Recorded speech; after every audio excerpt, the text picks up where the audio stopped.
जी अस्सलाम वालेकुम जी। आज ना कैश फ्लोज का प्रैक्टिस सेशन स्टार्ट करते हैं जी। अच्छा भाई, कैश फ्लोज स्टार्ट करने से पहले थोड़ा सा मैं कॉन्सेप्ट रिवाइज करवा दूँ 10-15 मिनट में। कैश फ्लोज के अंदर ना असल में ना अगर मैं बात इधर से शुरू करूँ कि असल में 3 एक्टिविटीज़ होती हैं। सही है भाई। एक्टिविटीज़ जो होती है ना किसी भी एंटिटी में, वो 3 तरह की होती हैं जी। कितनी किस्म की होती हैं भाई? 3 किस्म की होती हैं। 3 जगह से हमें जो है ना जी एंटिटी को कैश आ रहा होता है। जज़ाकल्लाह। 3 जगह से ना एंटिटी को नॉर्मली कैश आ रहा होता है या कैश जा रहा होता है। ठीक है सर जी। पहली एक्टिविटी का नाम है ऑपरेटिंग एक्टिविटी। क्या नाम है जी? अच्छा, ये नाम से ही पता चल रहा है कि ये ऑपरेशन से रेलिवेंट है। ये वाली एक्टिविटी किससे रेलिवेंट है भाई? ऑपरेशन से रेलिवेंट है। ठीक है। दूसरी एक्टिविटी का नाम है इन्वेस्टिंग एक्टिविटी। क्या नाम है जी? Investing activity. तीसरी एक्टिविटी का नाम है फाइनेंसिंग एक्टिविटी। अब ये वाली जो एक्टिविटी है ना इन्वेस्टिंग, इसमें कौन सी चीज़ें आती हैं? असल में हमने कैश फ्लोज के अंदर कैश की आनियाँ और जानियाँ देखनी होती हैं। ठीक है सर। कैश की आनियाँ और कैश की जानियाँ, ये हम कैश फ्लोज में देख रहे होते हैं। अब इन्वेस्टिंग एक्टिविटीज़ में कौन सी चीज़ें आएंगी सर? भाई इन्वेस्टिंग एक्टिविटीज़ के अंदर हमने जो इन्वेस्टमेंट की होती हैं वो आती हैं, या इन्वेस्टमेंट से जो क्या उसका नाम है रिसीट्स आती हैं वो आती हैं। सही है सर। अच्छा, अब इन्वेस्टमेंट्स क्या होती हैं सर? आपने नॉन करंट एसेट परचेज कर लिया, वो इस एक्टिविटी में आ जाएगा। ओके भाई। आपने क्या उसका नाम है एडिशन कर ली पीपी के अंदर, एडिशन कर ली सीडब्ल्यूआईपी के अंदर, कैपिटल वर्क इन प्रोग्रेस के अंदर, या फिर आपने जो एसेट परचेज किया था नॉन करंट, उसको क्या कर दिया? बेच दिया, डिस्पोज कर दिया। एडिशन से मुराद है जितने पैसे पे किए किसी भी एसेट को एक्वायर करने के लिए। ओके जी। और भाई ये हमारा आउटफ्लो होता है। 500 रुपये का एसेट लिया, सही है, आपने कहना जी एसेट डेबिट हो गया जी और कैश क्या हो गया? क्रेडिट। तो ये आउटफ्लो है। क्या है? आपने कैश फ्लोज के अंदर कैश की आनियाँ और कैश की जानियाँ देखनी है। ठीक है सर। कैश, जो कैश वाली फिगर है ना, वो हमारे लिए क्या है भाई? इंपॉर्टेंट है। अच्छा जी, अगर आपने एक एसेट बेच दिया, आपको पता है ना हम उसकी जनरल एंट्री करते हैं। स्टेप नंबर 1, एसेट जो है उसकी क्या उस कॉस्ट से उससे क्या करते हैं? उसकी कॉस्ट को किताबों से बाहर निकाल लें, एसेट को क्रेडिट कर दें कॉस्ट से, उसकी यादों को एक्यूमुलेटेड डेप्रिसिएशन को स्टेप नंबर 2 जो होता है उसको क्या कर दें? डेबिट कर दें। स्टेप नंबर 3 क्या होता है? जितना सेल प्रोसीड हुई, जितना कैश आया, उसको क्या कर लो भाई? किताबों में रिकॉर्ड कर लो, और फिर हमारे पास प्रॉफिट या लॉस आ जाता है। Okay sir. अच्छा, अब ये जो तीसरा स्टेप है ना, कैश कितना आया, तो सर ये क्या है जी?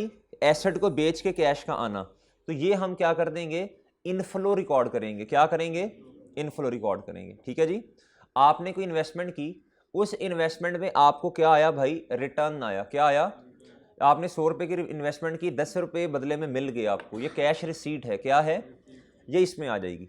ओके, और सही है ना? अच्छा जी, उसके अलावा डिविडेंड रिसीव हुआ, इंटरेस्ट रिसीव हुआ, ये सारा का सारा किस में आ जाएगा? ये सारा इन्वेस्टिंग एक्टिविटीज में आएगा। आपने की लॉन्ग टर्म इन्वेस्टमेंट कर ली, लॉन्ग टर्म इन्वेस्टमेंट्स का लफ्ज क्वेश्चन में लिखा, तो भाई इसके लिए पैसे पे किए होंगे ना, ये कैश आउटफ्लो है। क्या है? नेगेटिव से आएगा। आपने जो लॉन्ग टर्म इन्वेस्टमेंट्स थी आपकी, भाई जान आपने उनको क्या कर दिया? बेच दिया। क्या कर दिया? अब आपको क्या होगा जी? अगर तो ऐसे है ना जी कि आपने इन्वेस्टमेंट्स बेच दी, इन्वेस्टमेंट्स क्रेडिट, और डेबिट क्या हो जाएगा? Cash debit. सही है सर। और अगर अभी पैसे नहीं मिले तो फिर इंटरेस्ट, और सॉरी फिर क्या कहते हैं? रिसीवेबल डेबिट हो जाएगा। ओके सर, और सही है ना? अच्छा जी, ये समझ आई कि हमने असल में देखना क्या होता है इन एक्टिविटीज में?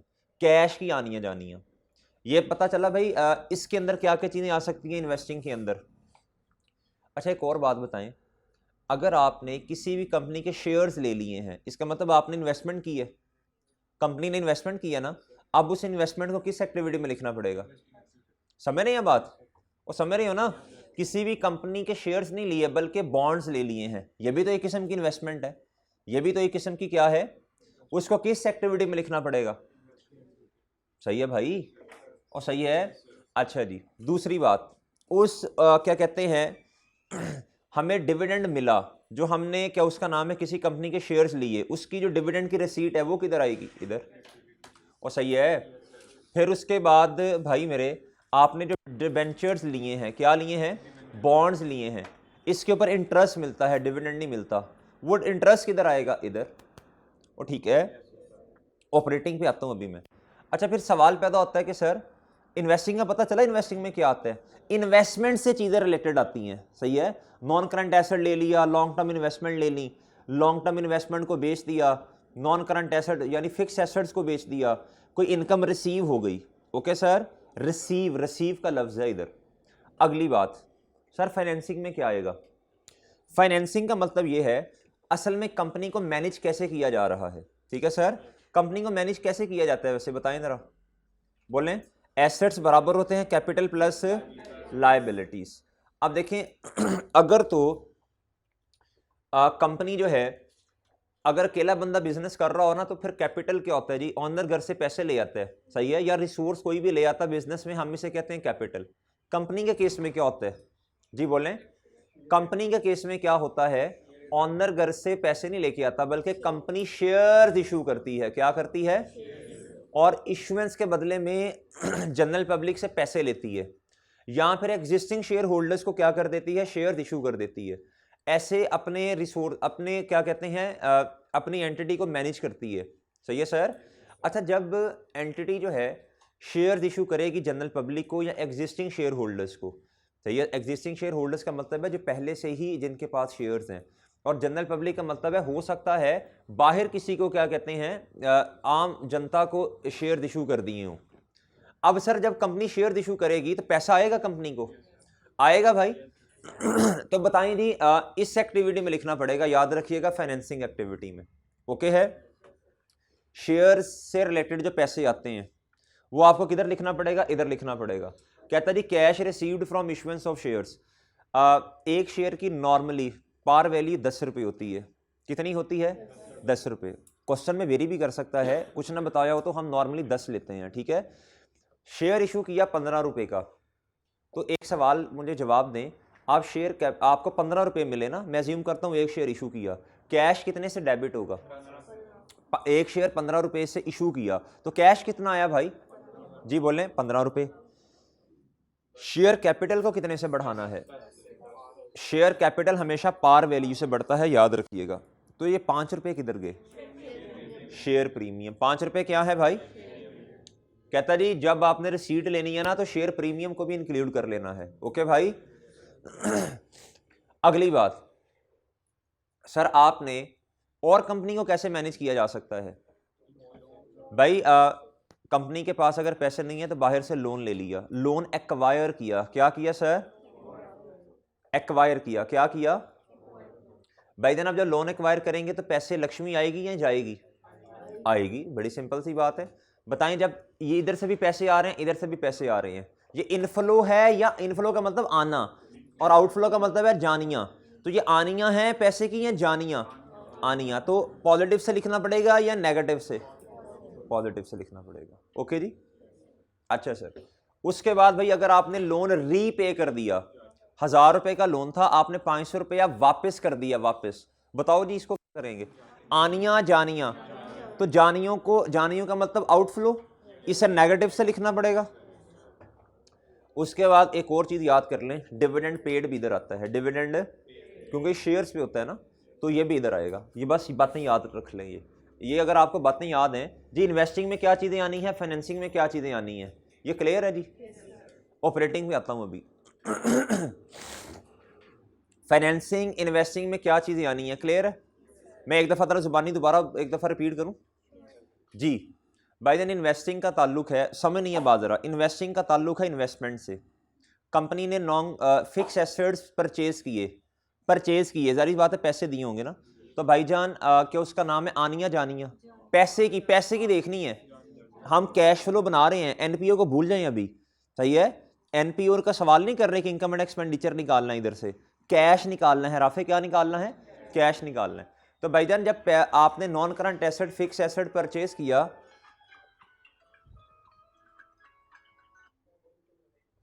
जब आपने फिक्स एसेट परचेज किया तो भाईजान पैसे की आनियां या जानियां? जानियां। तो नेगेटिव से लिखना पड़ेगा। आपने लॉन्ग टर्म इन्वेस्टमेंट्स, आपने क्या कहते हैं इन्वेस्टमेंट कर दी लॉन्ग टर्म, बताएं जी पैसे देने पड़ेंगे, आनियां जानियां? जानियां, नेगेटिव से। भाई अगर आपने लॉन्ग टर्म इन्वेस्टमेंट बेच दी या आपने फिक्स एसेट बेच दी है तो पैसे की आनियां होगी ना जी। तो भाईजान इनफ्लो या आउटफ्लो, तो आनिया। सही है सर, आपने जिधर इन्वेस्टमेंट की उधर से रिटर्न आ गया।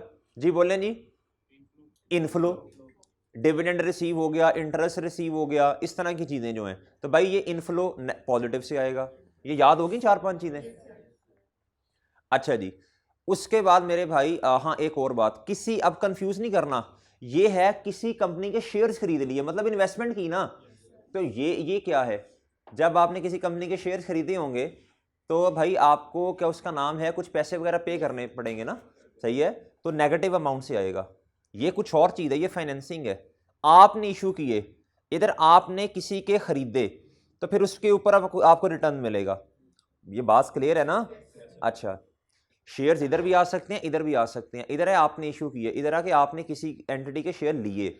अब आप इधर आ जाए फाइनेंसिंग पे। फाइनेंसिंग में क्या होता है जी, कंपनी को असल में मैनेज कैसे किया जा रहा है, शेयर से रिलेटेड बातें, लॉन्ग टर्म लोन से रिलेटेड बातें। अगर आपने लॉन्ग टर्म लोन ले लिया तो पैसे की आनी है, कैश डेबिट लोन क्रेडिट। अगर पे कर दिया तो लोन डेबिट कैश क्रेडिट जानिया। शेयर्स आपने इशू कर दिए, भाई एक होता है जी नॉर्मली जनरल पब्लिक को इशू करना। सही है सर, एक होता है एग्जिस्टिंग शेयर होल्डर्स को इशू करना। एग्जिस्टिंग शेयर होल्डर्स को जब इशू करते हैं तो सवाल में लफ्ज लिखा होता है राइट इशू। क्या, राइट इशू का। अच्छा जी, अब भाई बेशक राइट इशू है या नॉर्मल इशू है, मुझे बताएं जी क्या उसका नाम है, पैसे तो आएंगे जी। तो जब पैसे आते हैं तो आपने कैश को फुल अमाउंट से डेबिट करना और शेयर कैपिटल को पार वैल्यू से क्या करना है, जितने नंबर ऑफ शेयर्स हैं उसको पार वैल्यू से मल्टीप्लाई करें, आपका शेयर कैपिटल क्रेडिट होगा। रिमेनिंग अमाउंट आपने बैलेंसिंग डाल देनी है, किधर, शेयर प्रीमियम। ओके जी, तो जब शेयर इशू करेंगे तो कैश की आनी है। और चौथी बात इधर आनी है डिविडेंड पेड, इधर रिसीव आना है, इधर समझ आई बात है। अच्छा जी, ये दो बातें तो होगी इन्वेस्टिंग और फाइनेंसिंग से रिलेटेड। अब सवाल ये पैदा होता है ऑपरेटिंग में क्या चीजें आती हैं। अच्छा, कैश फ्लोज के बनाने के ना दो तरीके हैं, एक है इनडायरेक्ट मेथड, एक है डायरेक्ट मेथड। चाहे डायरेक्ट मेथड हो चाहे इनडायरेक्ट मेथड हो, इन दो एक्टिविटीज पे कोई फर्क नहीं पड़ना। याद रखिएगा बच्चों, याद रखिएगा ये वाली बात, चाहे डायरेक्ट मेथड हो चाहे इनडायरेक्ट मेथड हो, ये दो एक्टिविटीज सेम रहनी है, इन पे कोई फर्क नहीं पड़ना। हाँ, ऑपरेटिंग एक्टिविटीज में कुछ ना कुछ चेंज होना है। इनडायरेक्ट मेथड में कुछ और तरह ऑपरेटिंग एक्टिविटीज को लेकर चलते हैं और डायरेक्ट मेथड में कुछ और तरह लेकर चलते हैं। सही है सर, अभी इन दो के बारे में तो आपको क्लियर हुआ ना कि फर्क नहीं पड़ना, चाहे डायरेक्ट मेथड है चाहे इनडायरेक्ट मेथड है। हाँ, अगर इनडायरेक्ट मेथड है तो फिर किसी और तरह क्वेश्चन सॉल्व करेंगे, यानी ऑपरेटिंग एक्टिविटीज को, और अगर डायरेक्ट मेथड है फिर कुछ और तरह। लेकिन कोई ज्यादा चेंज नहीं है, 70% सवाल 75% सवाल सेम रहना है। सही है, थोड़ा बहुत चेंज आना है, मैं इंशाल्लाह दोनों सवाल करवाऊंगा आपको।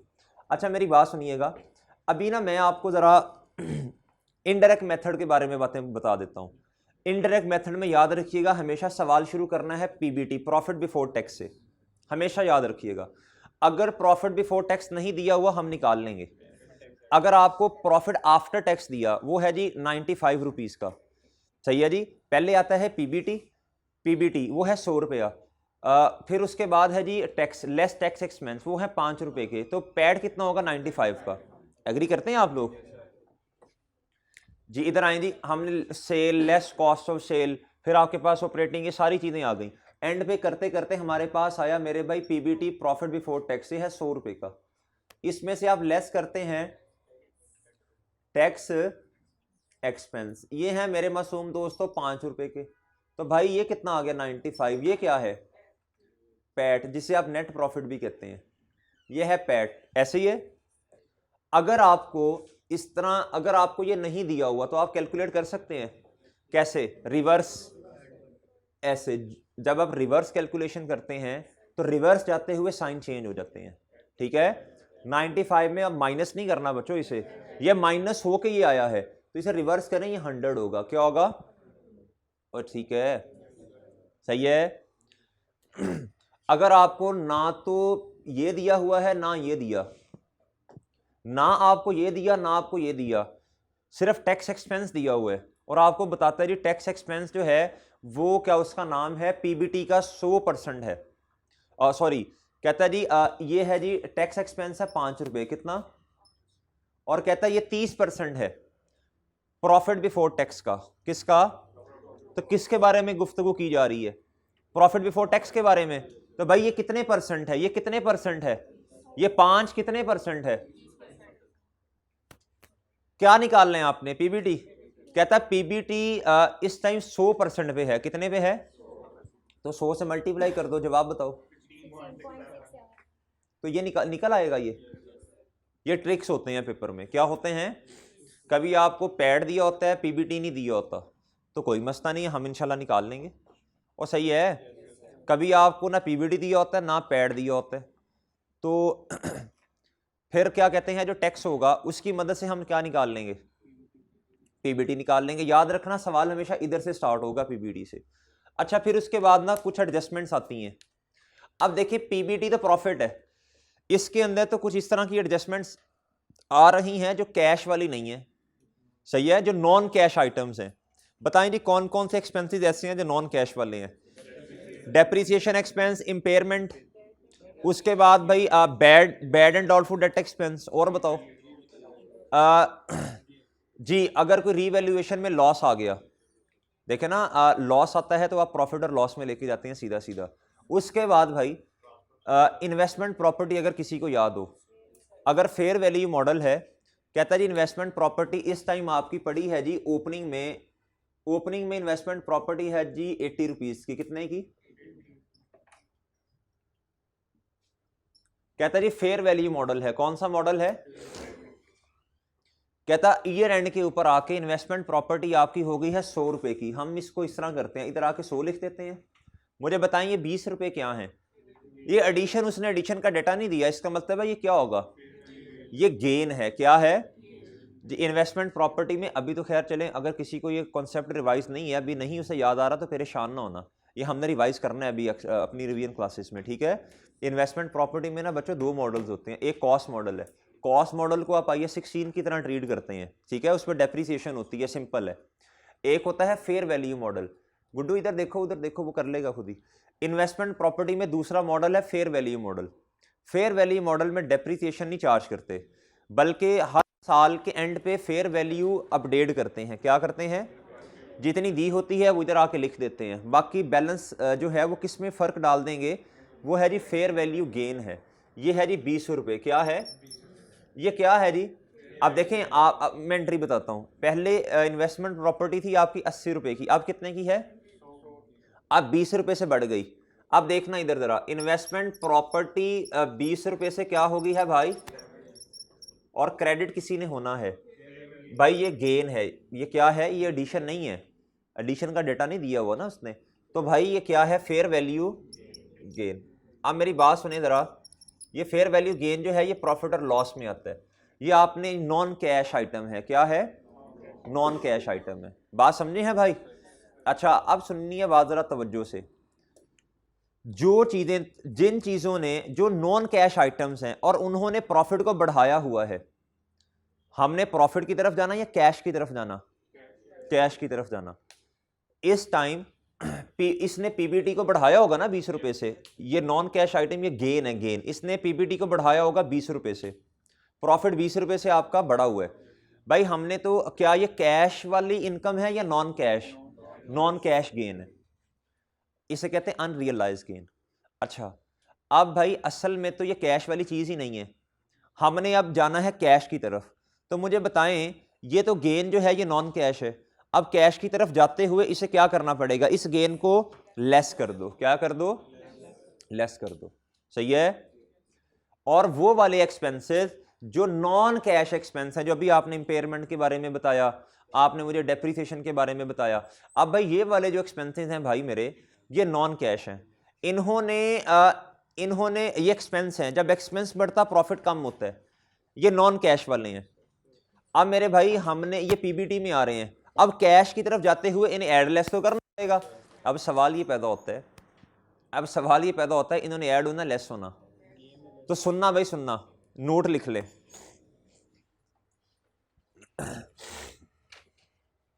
हेडिंग दे नॉन कैश आइटम्स, लिखें जी नॉन कैश आइटम्स।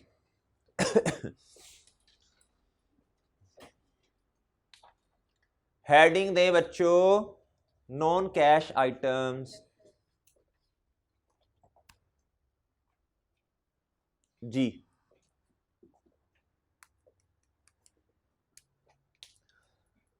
लिखें जी, हमने असल में पीबीडी से कैश की तरफ जाना है। किसकी तरफ जाना है?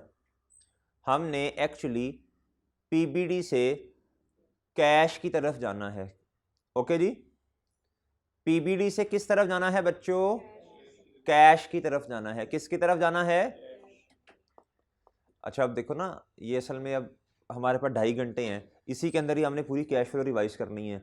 अब जितना हो सकता है उतना रिवाइज करवा दूंगा, ठीक है? जो बड़े बड़े मोटी मोटी बातें हैं वो इंशाल्लाह आपको लिखवा भी दूंगा, बाकी फिर हिम्मत कोशिश करनी है आप लोगों ने। अच्छा जी भाईजान, हमने किसकी तरफ जाना है? पीबीडी से कैश की तरफ जाना है। अब अगली बार लिखो, वो चीजें जिन्होंने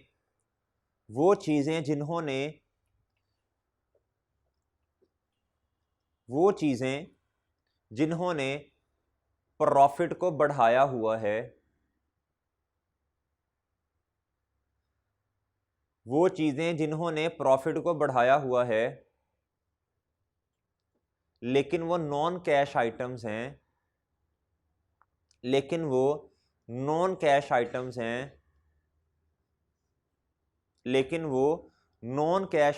हैं, उनको कैश की तरफ जाते हुए बोलो क्या करेंगे? बोलो रिवर्स कर देंगे ना, लेस कर देंगे। क्या कर देंगे? लेस कर देंगे। क्या कर देंगे? और ठीक है, दूसरी बात लिखो, वो चीजें जिन्होंने प्रॉफिट को कम किया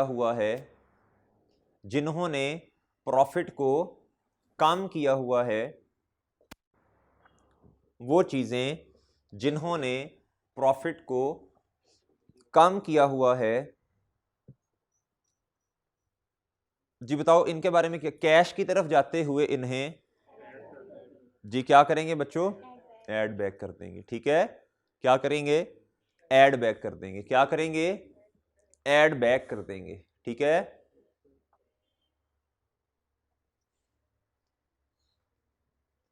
वो सही है?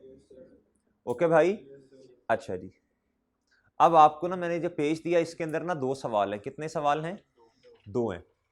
पहले हम क्वेश्चन करते हैं, अभी एक रीसेंट अटेम्प्ट का एक सवाल है जो पिछली अटेम्प्ट में आया ऑटम 2023 में। जी ये 18 नंबर का सवाल आया था। इस क्वेश्चन को अटेम्प्ट करने की कोशिश करते हैं। ठीक है भाई जी, पेज मिल गया जी आपको?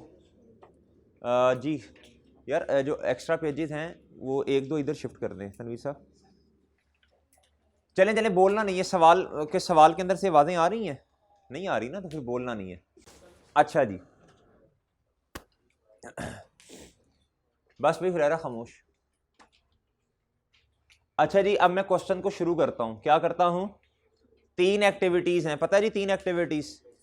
अच्छा, अब सवाल को शुरू करने से पहले 2-3 उसूल लिख लें। सवाल को शुरू करने से पहले 2-3 उसूल लिखें जो मोटे मोटे उसूल हैं।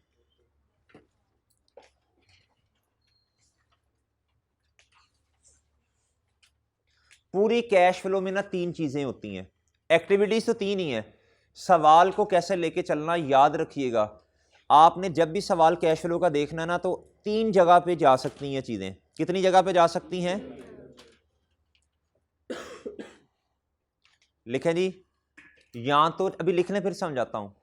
या तो चीज वर्किंग कैपिटल चेंजेस में जाएगी, या तो चीज वर्किंग कैपिटल चेंजेस में जाएगी,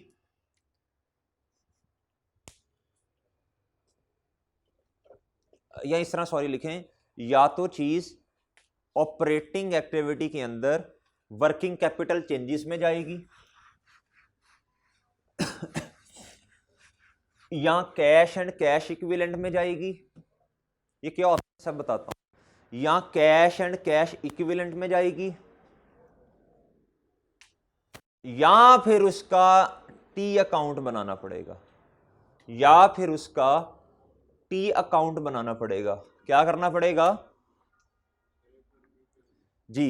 भाई मैंने ये कहा कि कैश फ्लो का सवाल जब भी आपके सामने आए, ये मैं 3 असूल पूरे करूंगा उस पर। ये अभी जो 3 बातें लिखा हुई, अभी सवाल आपके सामने होगा ना, तो मैं अभी आपसे पूछूंगा भाई 3 जगहों पे इस चीज़ ने जाना, या तो जाएगा ऑपरेटिंग एक्टिविटी के अंदर वर्किंग कैपिटल चेंजेस में, एक बात। दूसरी बात, या कैश एंड कैश इक्विवेलेंट में। तीसरी बात, अगर इन दोनों में नहीं जाना तो किधर आएगा? उसका टी अकाउंट बनाना पड़ेगा। ओके जी, उसका क्या बनाना पड़ेगा? टी अकाउंट बनाना पड़ेगा। और सही है, सही है बच्चों, सही है। अच्छा, ये मैं आपको आपके ना नोट्स बनवा रहा हूँ। अभी जब मैं सवाल करूंगा तो इंशाल्लाह सारी चीज़ें क्लियर हो जाएंगी। अभी सुन रहे हैं ना, शायद इतना क्लियर ना हो, क्योंकि जब आप घर जाएंगे तब आपने नोट्सों को 2-2 3-3 दफ़ा पढ़ना है, फिर सवालों को सॉल्व करते जाइएगा, इंशाल्लाह खुद ही हो जाएंगे। अच्छा हाँ, हर सवाल में कोई एक आधा मसला होता है, ये बात सुन लें। हर सवाल की 1-2 एडजस्टमेंट्स में मसला आएगा, उस पर फिक्र ना किया करें इतनी आप। 100% सवाल नहीं सॉल्व होता कभी भी, बस 70-80% की ट्राई करनी है आपने। अच्छा, अगली बात सुनिएगा। अब मैंने आपको ये लिखवाया, या तो चीज़ वर्किंग कैपिटल चेंजेस में जाएगी, ऑपरेटिंग एक्टिविटीज़ में। अब सर ये वर्किंग कैपिटल चेंजेस क्या होती हैं? लिखें वर्किंग कैपिटल चेंजेस क्या हैं।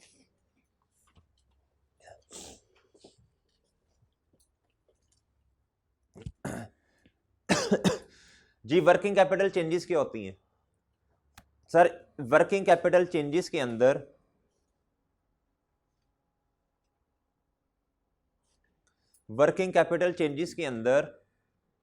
Current assets and current liabilities, working capital changes के अंदर current assets and current liabilities की चेंज को लिखते हैं। किसको लिखते हैं भाई? Current assets and current liabilities की चेंज को लिखते हैं। चेंज का मतलब है पिछले साल डेटर इतना था, इस साल इतना आ गया, तब इसकी जो चेंज होगी ना उसको लिखेंगे। ओके भाई, ओए सही है। अच्छा जी,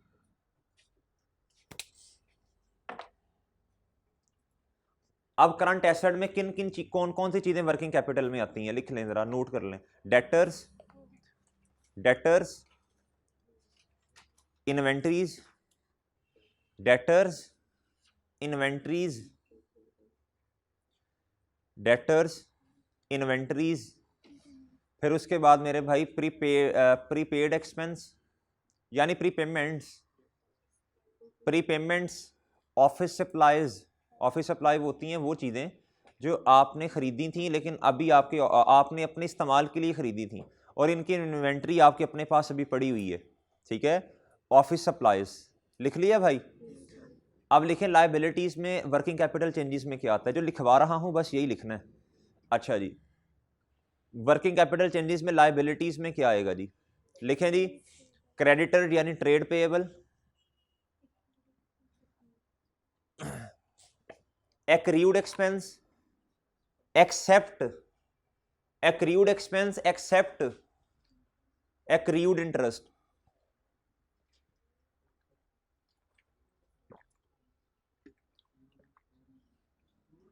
एक्रीड एक्सपेंसेस, अभी आपने एक्सपेंस पे नहीं किया ना, interest, acrid, acrid interest.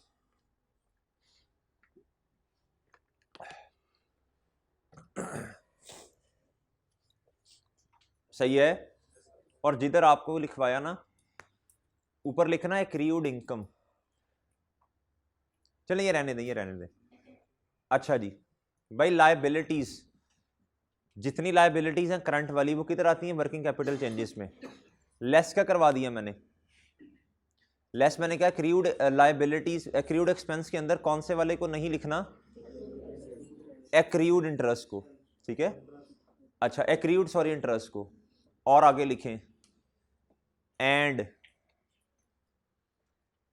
Short term loan को, एंड शॉर्ट टर्म लोन को, एंड शॉर्ट टर्म लोन को। ठीक है, शॉर्ट टर्म लोन को इधर नहीं लिखना, लिखें जी short term loan and short term investments. Short term loan, short term loan short term investments and cash and bank. Short term investment, short term loan, और तीसरी बात कैश एंड बैंक ओवरड्राफ्ट ये कैश एंड कैश इक्विवेलेंट में चला जाएगा। ये किधर चला जाएगा? कैश एंड कैश इक्विवेलेंट में चला जाएगा। ये किधर चला जाएगा बच्चों? कैश एंड कैश इक्विवेलेंट में चला जाएगा। अभी सवाल करते हैं ना, इंशाल्लाह मजीद आपके क्लियर हो जाएंगे कॉन्सेप्ट्स। अभी तो नोट्स बनवा रहा हूँ आपको। सवाल एक दो सवाल करवा दूंगा ना, फिर इसकी आपको बड़ी तसल्ली हो जाएगी, फिर ये पढ़ लीजिएगा। अच्छा अभी देखिएगा, मैंने आपसे क्या अर्ज की है, मैंने कहा सर जी कैश फ्लो का सवाल जब सामने आएगा ना, तो तीन चीज़ें होंगी उसमें। या तो चीज़ वर्किंग कैपिटल चेंजेस में चली जाएगी। जी पढ़िएगा तरह, वर्किंग कैपिटल चेंजेस में क्या लिखवाया मैंने, क्या जाएगा? चेंज आएगा current asset and current liabilities का। करंट एसेट्स कौन से वाले बताएं? डेटर, इन्वेंटरी, प्रीपेमेंट्स हो गई, सही है सर? अच्छा जी, प्रीपेमेंट्स हो गई। उसके बाद मेरे भाई क्या उसका नाम, ऑफिस सप्लाईज हो गई। करंट लायबिलिटीज में क्या लिखवाया? क्रेडिटर्स लिखवाया, और हैं एक्रूड एक्सपेंस, एक्सेप्ट क्या? Accrued interest. वो बताता हूं वो किधर क्यों नहीं लिखा इधर। अच्छा जी, और मेरे भाई शॉर्ट टर्म लो। अच्छा अब मैंने लिखवाया था कि दूसरी जगह है cash and cash equivalent. Cash and cash equivalent में क्या आ जाएगा? शॉर्ट टर्म लोन का लफ्ज लिखा हो, शॉर्ट टर्म इन्वेस्टमेंट का लफ्ज लिखा हो, कैश एंड बैंक का सवाल में लफ्ज लिखा हो, और मेरे भाई बैंक ओवरड्राफ्ट का लफ्ज लिखा हो। एग्री? अब जो चीजें बच गई हैं सारी लिखें जी। तीसरी बात लिखें, बाकी जो चीजें बच गई हैं उन सब के क्या बनाने पड़ेंगे? लेजर्स बनाने पड़ेंगे। अब मैं आपको लिखवाता हूं किस किस चीज का लेजर बनाना पड़ेगा। लिखें जी, लिखते जाएं, शर्माते जाएं। लिखें बच्चों, तीसरी चीज क्या होगी भैया? लेजर बनाना पड़ेगा। लेजर्स बनाएंगे, लेजर्स को बैलेंस बुलेंस करके उधर से फिर कैश वाली अमाउंट निकाल लेंगे। ठीक है? लेजर क्यों बनाने हैं भाई? कैश की अमाउंट आ जाए ना उधर से। अच्छा, या तो पेड होगी, या फिर क्या कहते हैं इन होगा, या आउट होगा। अच्छा अब जो चीज बच गई है उसका क्या करना पड़ेगा? लेजर्स बनाने पड़ेंगे। ये मैं ना इनडायरेक्ट के बारे में असूल लिखवा रहा हूं आपको अभी। अच्छा 70-80% डायरेक्ट में भी यही पूरे हो जाएंगे इंशाल्लाह। लिखें जी किस किस चीज के बारे में लेजर बनाना पड़ना है। लिखें जी property plan and equipment, CWIP। लिखते जाएं जरा, चीजें आपको रट जाएं। CWIP property plan and equipment यानी फिक्स एसेट। CWIP अगर कोई इनटेंजिबल एसेट हुआ, वो इनटेंजिबल एसेट क्या होता है? ओ सॉरी, टेंजिबल एसेट्स।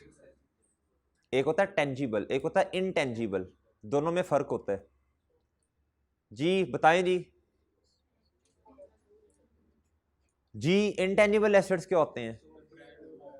जिनकी फिजिकल एग्जिस्टेंस ना हो। गुडविल, सही है, पेटेंट राइट्स हो गए, इस तरह की अगर कोई हुआ, सवाल में लिखा होता है टेंजिबल लिखा होगा। अच्छा और भाई अगला जी, अगली बात, share capital and share premium का कोशिश करें एक ही अकाउंट बनाएं। Share capital and share premium का एक ही अकाउंट बना लें बस, इकट्ठा। अगर बैलेंस से लहदा भी दिए, दोनों को ऐड कर लें। आगे लिखें जी, रिटेन अर्निंग्स का अकाउंट बनाना पड़ेगा। इसे क्यूमुलेटेड प्रॉफिट्स भी कहते हैं। ठीक है बच्चों? अच्छा जी, और आगे लिखें जी रिवैल्यूएशन सरप्लस, डिविडेंड पेएबल,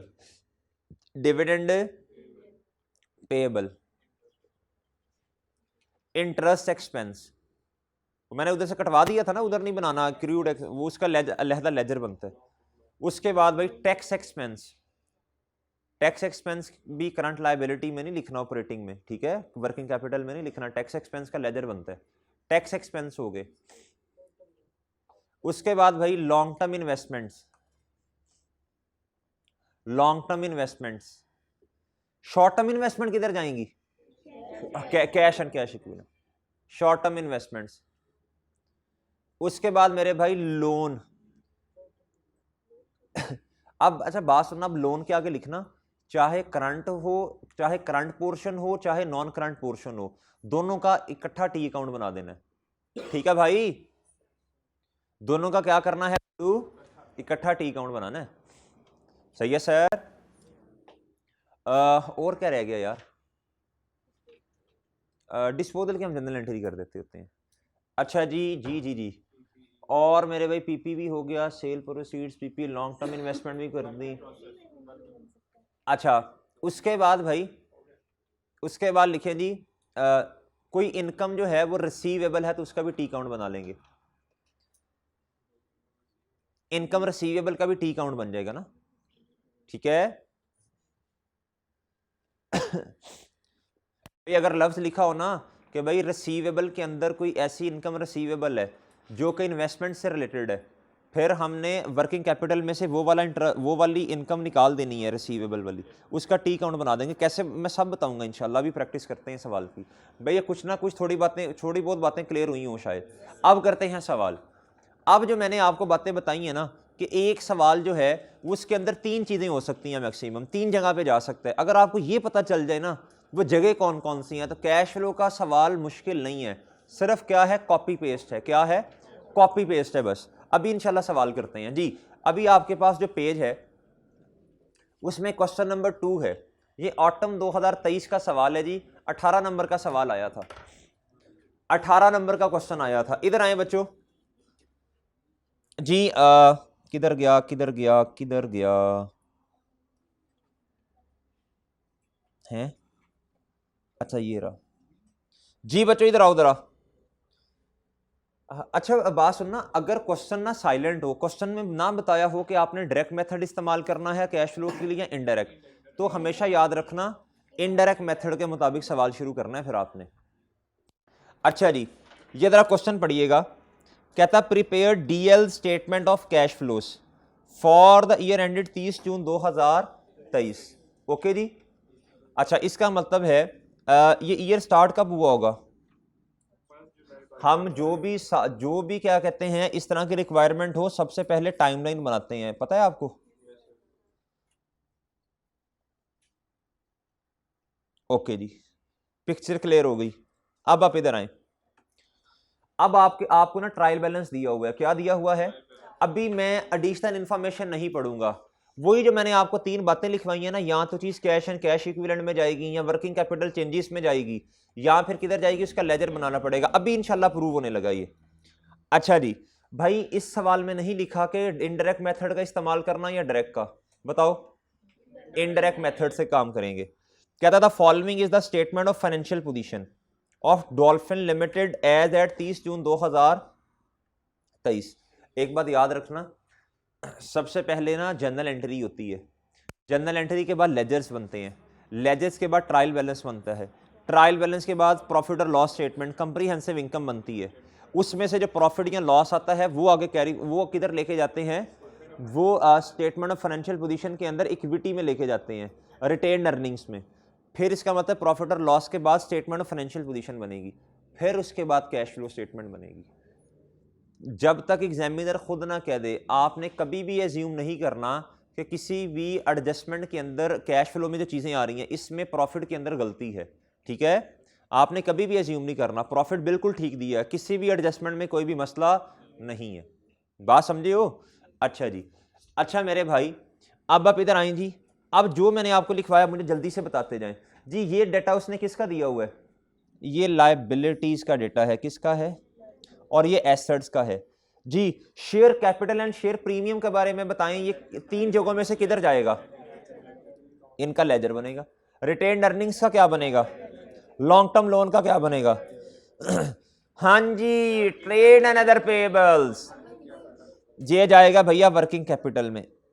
लेकिन ना एक बात मैं आपको पहले ही बता दूं, एक है ट्रेड, ट्रेड का मतलब है जो गुड्स आपने खरीदी हैं, सही है, जो आपने क्या कहते हैं सप्लायर से चीजें खरीदी हैं, उसके अभी पैसे नहीं दिए, ये क्रेडिटर है। क्या है, कहता इसके अंदर अदर पेएबल भी शामिल है। अब देखना पड़ेगा अदर पेएबल में क्या है, अभी देख लेते हैं। अच्छा कहता है एक्रीव्ड इंटरेस्ट, जल्दी बताओ, जल्दी जल्दी बताएं जी। एक्रीव्ड इंटरेस्ट, एक्रीव्ड इंटरेस्ट का इधर मतलब क्या है बोलो भाई, एक्सपेंस पे नहीं ना किया, एक्रूड इंटरेस्ट अभी लिखवाया, एक्रूड एक्सपेंसेस का क्या, एक्रूड एक्सपेंस किधर जाएंगे, वर्किंग कैपिटल में, लेकिन साथ एक्सेप्शन भी लिखवाई है, इसका क्या बनेगा, लेजर। डिविडेंड पेएबल का क्या बनेगा सर जी, टैक्स पेएबल का क्या बनेगा, देखें है टैक्स पेएबल करंट लायबिलिटी, लेकिन इसको वर्किंग कैपिटल चेंजेस में नहीं लिखना। ओ भाई समझ आ रही है। प्रॉपर्टी प्लांट एंड इक्विपमेंट का क्या बनेगा, कालिया तुम्हारा क्या बनेगा, CWIP का भी लेजर। इन्वेस्टमेंट प्रॉपर्टी का क्या बनेगा, inventories, trade receivables, advance tax, tax के बाद टैक्स टैक्स टैक्स टैक्स याद रखना, एडवांस टैक्स हो या पेबल। एडवांस टैक्स का मतलब है जितना टैक्स बनता था वक्त से पहले हमने ज्यादा पे कर दिया, तो ये आपका एसेट है, क्या है जी। किसी बच्चे ने बोला प्रीपेड, चलें कह ले एसेट है एक किस्म का, एडवांस टैक्स। अच्छा जी ये क्या है जी, लेजर। इन दोनों का इकट्ठा टैक्स है ना भाई, ये भी टैक्स है ये भी टैक्स है, तो इनका इकट्ठा ही एक टी अकाउंट बना देंगे। अच्छा जी cash and bank, cash and cash equivalents, done जी, ओके है बच्चों, और सही है। अच्छा जी चलें, इधर ये जितनी बातें नोट्स मैंने लिखवाई उससे ये फायदा हो गया आपको कि ये समझ आ गया, अब सवाल आसान इंशाल्लाह हो जाएगा। अब क्या हो जाएगा, अब सिर्फ गेम किसकी है, फॉर्मेट की। अब गेम किसकी है, अच्छा जी अब फॉर्मेट बनाना है, क्या करना है, पेज नंबर बताना जिसपे फॉर्मेट बना हुआ है जी। मैं 6 पेज नंबर, क्रिस्टन की किताब अगर किसी के पास है तो पेज नंबर 653 ओपन कर लीजिएगा, मैं भी कर लेता हूं ताकि आपको आसानी रहे, बाद में सवाल पे आ जाते हैं। अभी पेज नंबर 6, ये देखें नहीं, ये रहा, ये इनडायरेक्ट मेथड है। कौन सा मेथड है जी, सबसे पहले मुझे एंटिटी का नाम बता दीजिएगा, डॉल्फिन,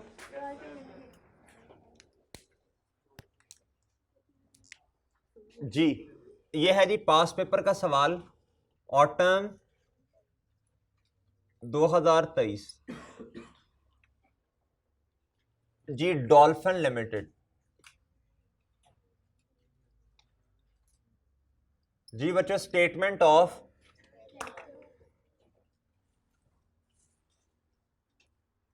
चले यार अब हो गया होगा चार्ज।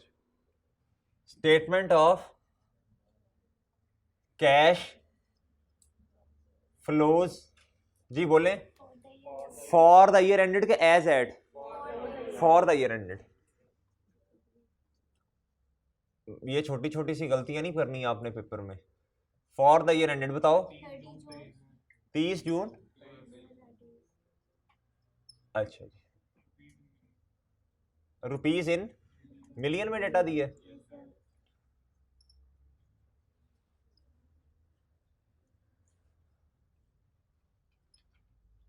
रुपीज इन मिलियन, अच्छा जी। अच्छा मेरे भाई, सबसे पहले सवाल कहां से शुरू होगा, और सबसे पहले आती है ऑपरेटिंग एक्टिविटीज। आपने हेडिंग देनी है किसकी, कैश फ्लोज फ्रॉम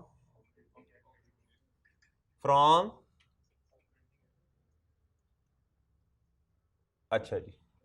अच्छा अब भाई सवाल कहां से शुरू होना है, हमेशा इनडायरेक्ट मेथड में क्वेश्चन शुरू होगा पीबीटी से। पहले फॉर्मेट बना लें, फिर मेरे भाई इसके अंदर एडजस्टमेंट्स आती हैं, क्या आती हैं, एडजस्टमेंट्स आती हैं, नॉन कैश एडजस्टमेंट्स, क्या नॉन कैश एडजस्टमेंट्स आती हैं, क्या आती हैं, ठीक है जी। अभी मैं लिख नहीं रहा, अभी मैं जगह छोड़ देता हूं, फिर मेरे भाई नॉन कैश एडजस्टमेंट्स का एक डिब्बा बन जाएगा, ठीक है जी, सही है। उससे हम क्या करेंगे भाई, हम पीपीटी में से माइनस कर देंगे, हमारे पास आता है, फिर हमारे पास आ जाता है फिर operating cash flows before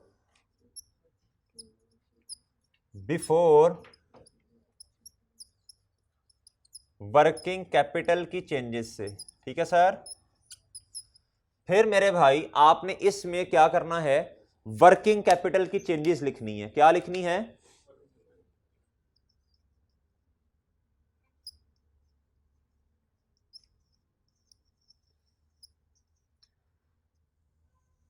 working capital की क्या लिखनी है भाई, चेंजेस लिखनी है। डन जी, डन डन डन। अच्छा जी, फिर मेरे भाई जब ये लिखनी, ये जब लिखनी, फिर इसके बाद हमारे पास आता है ऑपरेटिंग कैश फ्लोज। जी क्या आता है भाई बोले,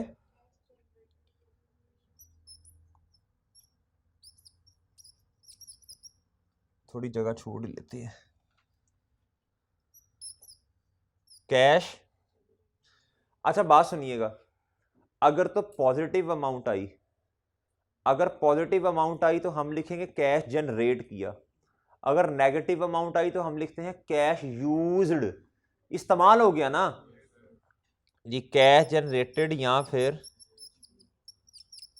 फिर यूज का मतलब नेगेटिव अमाउंट है, यूज फ्रॉम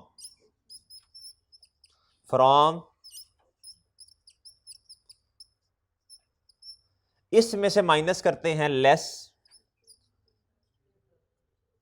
पेड इंटरेस्ट, और क्या माइनस करते हैं। अच्छा एक और बात सुनना, एक लफ्ज आता है क्वेश्चन में ग्रेचुटी पे, ग्रेचुटी का क्या, ग्रेचुटी असल में ना एक्सपेंस होती है, एंटिटी अपने एम्प्लॉयज के लिए ना कुछ अच्छा काम करती है, सही है, कुछ थोड़ा बहुत कंट्रीब्यूशन कर रही होती है, तो ग्रेचुटी का नाम जो बच्चे टैक्स पढ़ रहे हैं शायद आप लोगों ने सुना हो, एक स्कीम होती है, उस स्कीम के मुताबिक ना हर महीने की बेसिस पे जो एंटिटी एम्प्लॉयर है वो कुछ पैसे जो है ना वो एक डिब्बे में डालता जाता है, ठीक है, ये एक्सपेंस होता है, क्या होता है। अच्छा जी, असल में तो ये नॉन कैश एक्सपेंस है ना, कैश एक्सपेंस तो तब होगा ना जब पे किया, तो हम ग्रेचुटी का भी क्या करेंगे, लेजर बनाएंगे, बिल्कुल इसी तरह ग्रेचुटी का भी क्या करेंगे, लेजर बनाएंगे। अच्छा, अगर कुछ ग्रेचुटी पे कर दी तो उस वो भी किधर लिखेंगे, इधर। इसी तरह वारंटी होती है, वारंटी, वारंटी का भी लेजर बनाते हैं, ठीक है, ठीक है ना। वारंटी एक्सपेंस, ग्रेचुटी एक्सपेंस, ये नॉन कैश आइटम्स होती हैं, याद रखना, इनको इधर ऐड बैक भी करते हैं। अच्छा जी, अब अगली बात सुनिएगा, अब मेरे भाई हमारे पास क्या आ जाएगा, cash, cash net cash flows from operating,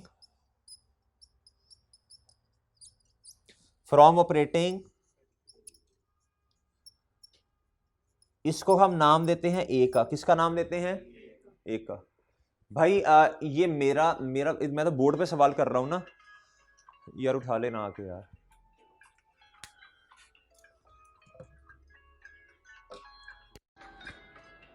अच्छा जी, जी ये आपका सफा पेज नंबर 1 होगा, क्या होगा, पेज नंबर 1 होगा ये। अच्छा सर, अब क्या होगा जी, अब आपने अपने रजिस्टर के ऊपर एक पेज पूरा छोड़ देना है, अब आप आएंगे नेक्स्ट पेज पे, किस पे आएंगे,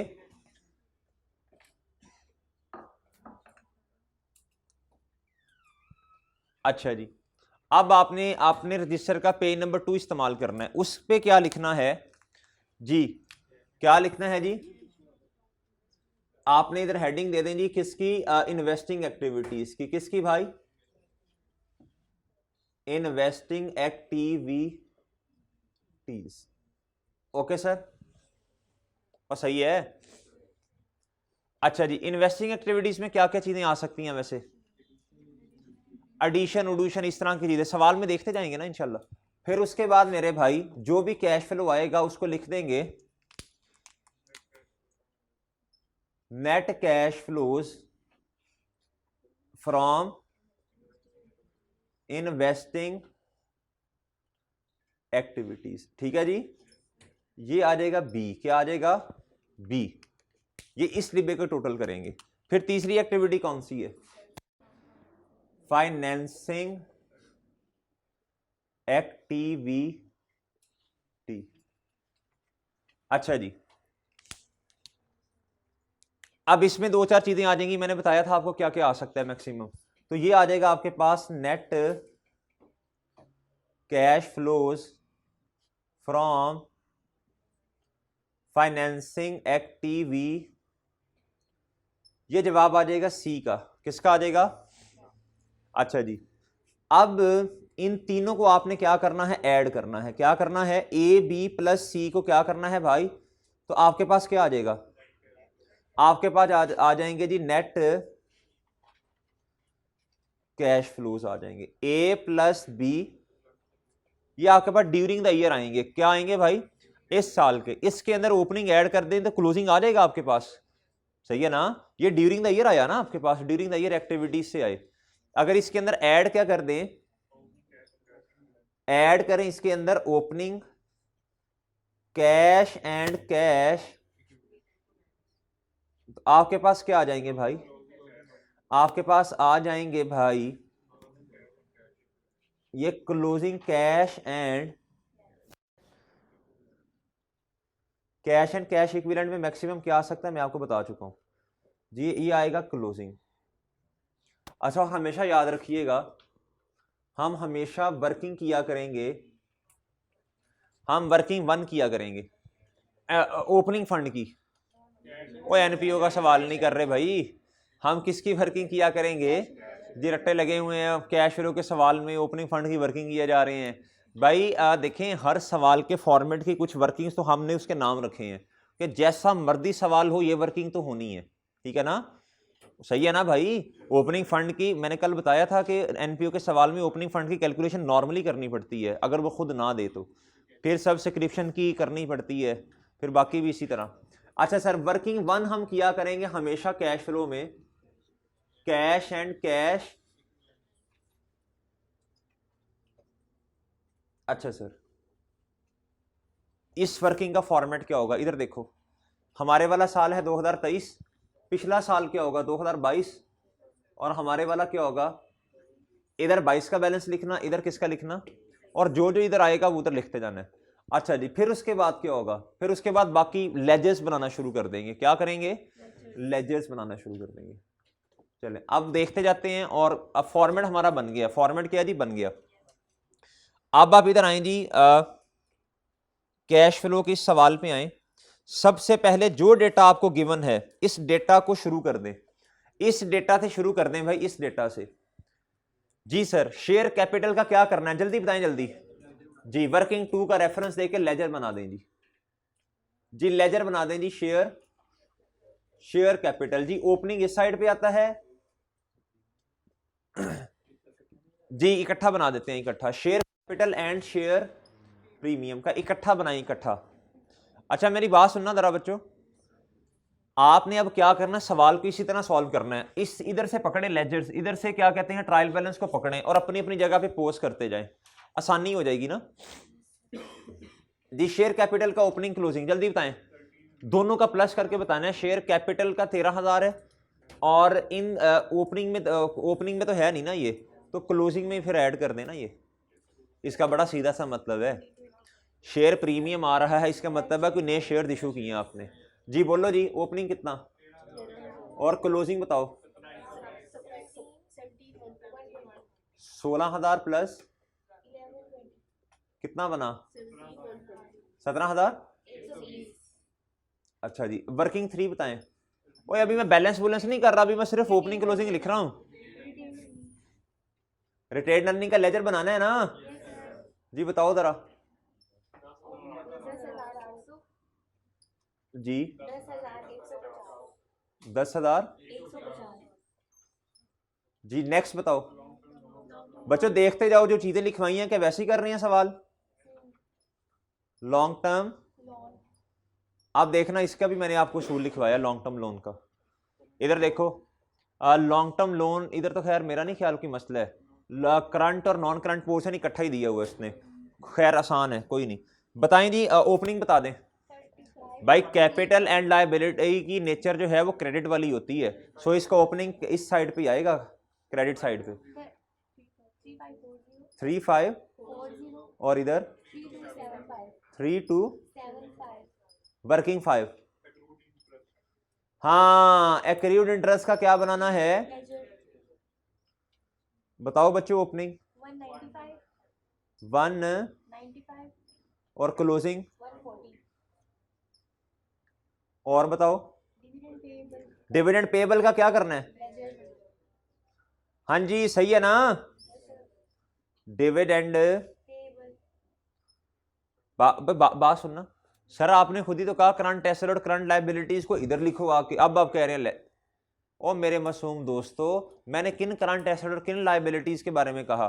साथ मैंने बता भी दिया कि डिविडेंड पेएबल जो है इसका लेजर बनाना है, शॉर्ट टर्म लोन अगर आ गया तो उसको इधर लिखना है, किधर गया कैश एंड कैश इक्विवेलेंट, ठीक है ना, एम अंदा दोनों नहीं सारों का बनाई जाने।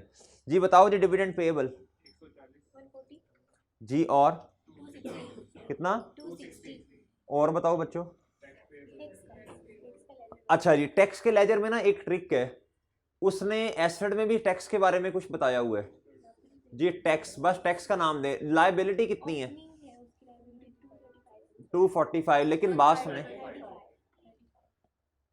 अच्छा एक बात सुने जरा, क्लोजिंग में लायबिलिटी 0 है, लेकिन करंट एसेट्स में जाके देखें एडवांस आपने, असल में होता पता क्या है, अभी खैर आपको शायद कुछ बच्चे टैक्स पढ़ रहे हैं कुछ ना पढ़ रहे हो, चले बहरहाल खैर इररेलेवेंट सी बात हो जाएगी, लेकिन बच्चे ना कंफ्यूज होते हैं इसलिए बता रहा हूँ मैं, है वैसे इररेलेवेंट सी बात यार। असल में ना प्रॉफिट जो होता है ना, इस पे आपको क्या करना पड़ता है, टैक्स पे करना पड़ता है, लेकिन ना टैक्स एक सेक्शन है, ठीक है, अभी खैर आपको नहीं पता होगा, उस टैक्स के मुताबिक ना आपको एक मिनिमम टैक्स भी पे करना पड़ता है, वो क्वार्टरली बेसिस पे करना पड़ता है।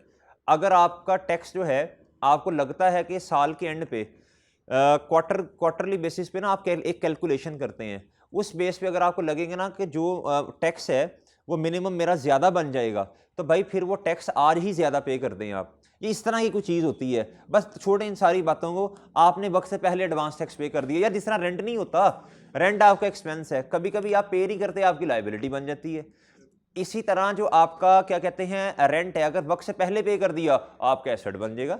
भी बात समझे हैं? अच्छा अब मेरे भाई, अगर मैं एसेट सॉरी अगर एडवांस प्रीपेड टैक्स होता तो इसका ओपनिंग एसेट है, ओपनिंग इस साइड पे आना था, ओपनिंग इस साइड पे तो क्लोजिंग मेरे भाई इस साइड पे, लेकिन ओपनिंग पे तो एसेट है ही नहीं ना, वो तो क्लोजिंग में जाके आपका एसेट बन रहे, तो एसेट का ओपनिंग इधर आता है, क्लोजिंग इधर आता है, इतना तो पता है ना, देख लेना आप तो। अच्छा जी, जी मेरे भाई, आप मेरे भाई नेक्स्ट बताएं पीपी का क्या करना है भाई? अभी तो सिर्फ मैं ओपनिंग क्लोजिंग लिख रहा हूं जी। कितना जी? 14,000 और 13,800,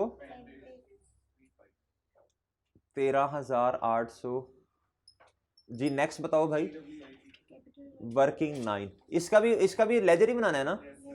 अच्छा जी, CWIP बताओ ओपनिंग और क्लोजिंग में। नेक्स्ट बताओ भाई, इन्वेस्टमेंट प्रॉपर्टीज का क्या करना है? अच्छा मुझे नहीं पता ये इन्वेस्टमेंट प्रॉपर्टी कॉस्ट मॉडल पे है या फेयर वैल्यू मॉडल पे है, ये तो उसने शायद अदर इंफॉर्मेशन में कुछ बताया हो। अच्छा जी, इन्वेस्टमेंट 19 और 18, अच्छा जी, और जी उसके बाद मेरे भाई, हाँ अब इन्वेंट्रीज है, इन्वेंट्रीज क्या, इन्वेंट्रीज जाना है वर्किंग कैपिटल में। अच्छा मेरी बात सुनना जरा तवज्जो से, अब देखना, अभी मैंने एडिशनल इन्फॉर्मेशन नहीं पढ़ी, लेकिन बहुत सारा काम मैंने बगैर एडिशनल इन्फॉर्मेशन के ही कर ली है, सही है। अब मेरी बात सुनना जरा, अब हो सकता है इधर जो इन्वेंट्रीज दी है नीचे जाके इन्वेंट्री के बारे में कोई एडजस्टमेंट भी हो, इसलिए मैं फाइनल फिगर नहीं इधर लिख रहा। अभी मैं क्या करूंगा, इन्वेंट्रीज को इधर लिख लेता हूं ताकि जान छूटे ना, ट्रायल बैलेंस से तो जान छूटे, देखो काम खत्म हो जाएगा ना, इतना काम हमने खत्म कर लिया जी। इस तरह स्टेप वाइज चलते हैं जी। इन्वेंट्रीज क्या मेरे भाई, इधर लिख देता हूं, बाद में देखते हैं एडजस्टमेंट तो नहीं है कोई जी। और बताएं जी इन्वेंट्रीज, ट्रेड रिसीवेबल्स, मैं अभी बैलेंस नहीं लिख रहा बच्चों इनका, और बताएं जी ट्रेड एंड अदर पेबल्स,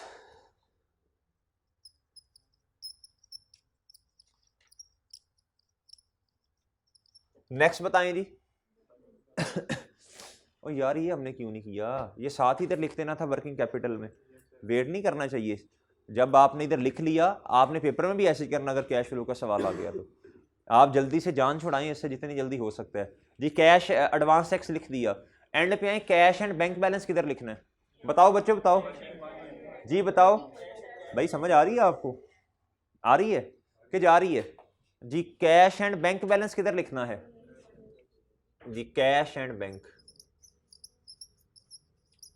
खैर इधर तो बड़ा आसान है, इधर तो एक ही चीज है जो कैश एंड कैश इक्विवेलेंट में जानी। अगर शॉर्ट टर्म लोन होता वो भी इधर आता इसके नीचे, अगर शॉर्ट टर्म इन्वेस्टमेंट होती वो भी इधर, बैंक ओवरड्राफ्ट होता वो भी इधर, ठीक है ना? अच्छा, जो एसेट है वो पॉजिटिव से इधर आएंगे, कोई लायबिलिटी हो तो वो नेगेटिव से आएगी। और सही है ना? जी बताओ जी, पिछले साल का क्या है बैलेंस? 1010, और हमारे वाले साल का 22। ओके भाई, जान छूट गई भाई ट्रायल बैलेंस से। अब एडिशनल इंफॉर्मेशन पे आओ। अब क्या करो मेरे भाई, और जल्दी से ना, जल्दी से मेरी बात सुनना। मैं असल में ये चाहता हूं कि वर्किंग कैपिटल वाली चीज जल्दी से कर लूं, ताकि आसान वाले नंबर तो लूं ना। देखो जरा जल्दी से गो थ्रू करो, क्या कोई इन्वेंट्री में एडजस्टमेंट है? ये तो है जी। इस तरह पढ़ते हैं, अभी ट्रांजैक्शन पूरी पूरी ना पढ़ो, अभी जल्दी से जरा पढ़ते जाओ यार। ये तो इंटरेस्ट पेमेंट के बारे में है, ये वर्क इन प्रोग्रेस के बारे में है, ये इस इधर देखो, इधर बच्चों इधर देखो, ये स्किम करते हैं इंफॉर्मेशन को, किस किस बारे में है। अच्छा जी, ये है ओल्ड मशीन कॉस्ट इतना ट्रेडेड, ये तो डिस्पोजल एडिशन के बारे में है ना। अच्छा, ये इन्वेस्टमेंट प्रॉपर्टी के बारे में है, ये provision for doubtful debt trade receivable के बारे में है, ये मेरे भाई ओ ताड़ी खैर बोनस शेयर्स आ गए हैं। उसके बाद भैया ये the tax charge, tax charge का मतलब है टैक्स एक्सपेंस, क्या ये उसके बारे में है। Add 30% of profit before tax, ये जो मैंने आपको अभी नहीं बताया था निकालना, कि 5 मैंने कहा था प्रॉफिट नहीं दिया हुआ उसने, उसने प्रॉफिट बिफोर टैक्स नहीं दिया ना पैट दिया हुआ है। तो मेरे मासूम दोस्तों, आप निकाल सकते हैं पैट? बताओ जरा कैसे निकालोगे? ये देखो भाई, ये देखें, एड 30% ऑफ प्रॉफिट, ऑफ के बाद वाली चीज 100 है जी, मल्टीप्लाई कर दो इसे 100 से, आपके पास क्या आ जाएगा? बताओ कितना? सही है ना? अच्छा, अगर मैं इसमें से लेस कर दूं टैक्स एक्सपेंस, तो हमारे पास क्या आ जाएगा? कितना? ये रिटेन अर्निंग्स में जाता है ये वाला, ये याद रखना, ये रिटेन अर्निंग्स में जाता है ये। सही है ना? अच्छा, इसका मतलब मैं 2500 तो लिख दूं ना, एक नंबर तो ले लूं ना जल्दी से, ये एक नंबर तो लिया जा सकता है ना। ये 2500 तो मैं इधर वर्किंग का रेफरेंस दूंगा, मैं इधर लिख दूंगा 2500। ओके भाई, इसकी इसकी वर्किंग का रेफरेंस दे दो, वर्किंग 11। ये एक नंबर आ गया, एक नंबर आ गया ना। अच्छा जी, अच्छा ये वाला काम भी हो गया, ये भी हो गया। अच्छा, इसका मतलब है ये मेरे मासूम दोस्तों, इसका मतलब है, इसका मतलब मतबल क्या है? इसका मतलब है इन्वेंट्री में कोई भी चेंज नहीं है। इन्वेंट्री, आप मुझे बताएं जरा, इन्वेंट्री पिछले साल कितनी थी? 5000, इस साल कितनी है? 7450। चेंज कितना है? 2450। एक बात याद रखना, उसूल लिखें, लिखें उसूल, लिख लें उसूल। वर्किंग कैपिटल चेंजेस में आने वाले एसेट्स, वर्किंग कैपिटल चेंजेस में आने वाले एसेट्स अगर इंक्रीज हो रहे हुए, अगर इंक्रीज हो रहे हुए, तो कैश पॉइंट ऑफ व्यू से ये अच्छी बात नहीं है, ये अच्छी बात नहीं है। तो कैश पॉइंट ऑफ व्यू से मेरे भाई ये अच्छी बात नहीं है। तो cash point of view, cash point of view से ये अच्छी बात नहीं है, ठीक है? अगर कैश पॉइंट ऑफ व्यू से अच्छी बात नहीं है, मुझे बताओ फिर नेगेटिव से लिखना है या पॉजिटिव से? अगर अगर वर्किंग कैपिटल चेंजेस में जो एसेट्स आते हैं अगर वो इंक्रीज हो रहे हुए, तो भाई सादा उसूल, इन्हें नेगेटिव से लिखना है। किससे लिखना है? वर्किंग कैपिटल चेंजेस में किस तरह लिखना है? नेगेटिव से लिखो। ये कैश पॉइंट ऑफ व्यू से अच्छी बात नहीं है, सो इन्हें नेगेटिव से लिखना पड़ेगा। किससे लिखना पड़ेगा? दूसरी बात, दूसरी बात, अगर ये एसेट डिक्रीज हो रहे हुए तो इन्हें किस तरह लिखना पड़ेगा फिर? पॉजिटिव से। किस तरह लिखना पड़ेगा? पॉजिटिव से। और ठीक है, अब करंट लायबिलिटीज के बारे में लिखो, लायबिलिटीज के बारे में सूल लिखो। वर्किंग कैपिटल चेंजेस में आने वाली कैपिटल और वर्किंग कैपिटल चेंजेस में आने वाली लायबिलिटीज अगर इंक्रीज हो रही हुई तो इसका मतलब ये है ना कि हमने क्रेडिटर को पैसे अभी नहीं दिए ना, इसलिए बढ़ रही हैं। तो कैश पॉइंट भी अच्छी बात है ना। वर्किंग कैपिटल चेंजेस में आने वाली लायबिलिटीज अगर इंक्रीज हो रही हो तो ये अच्छी बात है। तो ये क्या है? तो ये अच्छी बात है। सो इन्हें पॉजिटिव अमाउंट से लिखना, पॉजिटिव से लिखना पड़ेगा। सो इन्हें कैसे लिखना पड़ेगा जी? भाई आप लोगों ने लिखे हो ना असूल पहले ये। अच्छा जी। और अगर करंट लायबिलिटीज में इधर जो वर्किंग कैपिटल चेंजेस में चीजें आनी है, अगर वो डिक्रीज हो रही हुई तो फिर नेगेटिव से आएगा भाई। तो फिर वर्किंग तो कैश पॉइंट ऑफ व्यू से अच्छी बात नहीं है, फिर किससे आएगा? नेगेटिव से आएगा। और भाई बात समझ गए हैं? अब बस ये सूल है भाई, आप इस पे हमें खपना नहीं है इतना। पॉजिटिव जी भाई रिपीट ये है, रिपीट ये सुन लें। अगर करंट एसेट जो वर्किंग कैपिटल चेंजेस में आते हैं, अब पहले सुन लें फिर अपने अल्फाज में लिख लीजिएगा। वर्किंग कैपिटल चेंजेस में जो एसेट्स आते हैं अगर ये इंक्रीज हो रहे हुए यानी पिछले साल से बढ़ गए तो भाई ये कैश पॉइंट ऑफ व्यू से अच्छी बात नहीं है, नेगेटिव से लिखना है। अगर current assets working capital changes में जो आने हैं अगर ये कम हो रहे हैं तो कैश पॉइंट ऑफ व्यू के लिए अच्छी बात है, यानी डेटर जल्दी पैसे दे रहे हैं ना आपको, इसका मतलब फिर ये है। तो फिर आपने इसे किस तरह लिखना है? पॉजिटिव अमाउंट से लिखना है। इसी तरह वर्किंग कैपिटल चेंजेस में आने वाली लायबिलिटीज अगर मेरे भाई कम हो रही हुई तो ये गम की बात है, आपको जल्दी पैसे देने पड़ रहे हैं। और अगर वर्किंग कैपिटल चेंजेस में आने वाली लायबिलिटीज इंक्रीज हो रही हुई, इसका अल्टीमेटली मतलब है क्रेडिटर को पैसे जल्दी नहीं देने पड़ रहे, तो ये अच्छी बात है कैश पॉइंट ऑफ व्यू के लिए। तो भाई पॉजिटिव अमाउंट से लिखना है, ठीक है? और भाई सही है, ये समझ आ गया सबको? अच्छा अब मुझे बताएं, इन्वेंटरीज बढ़ रही हैं कम हो रही हैं? बढ़ रही हैं भाई, एसेट बढ़ रहे हैं, करंट एसेट बढ़ रहे हैं, कैश पॉइंट ऑफ व्यू से के लिए ये अच्छी बात है। अच्छा बढ़ कितने से रही हैं पहले ये बता दो?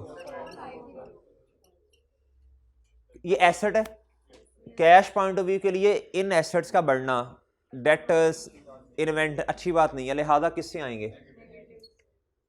एग्री। अब आप आ जाए ट्रेड रिसीवेबल।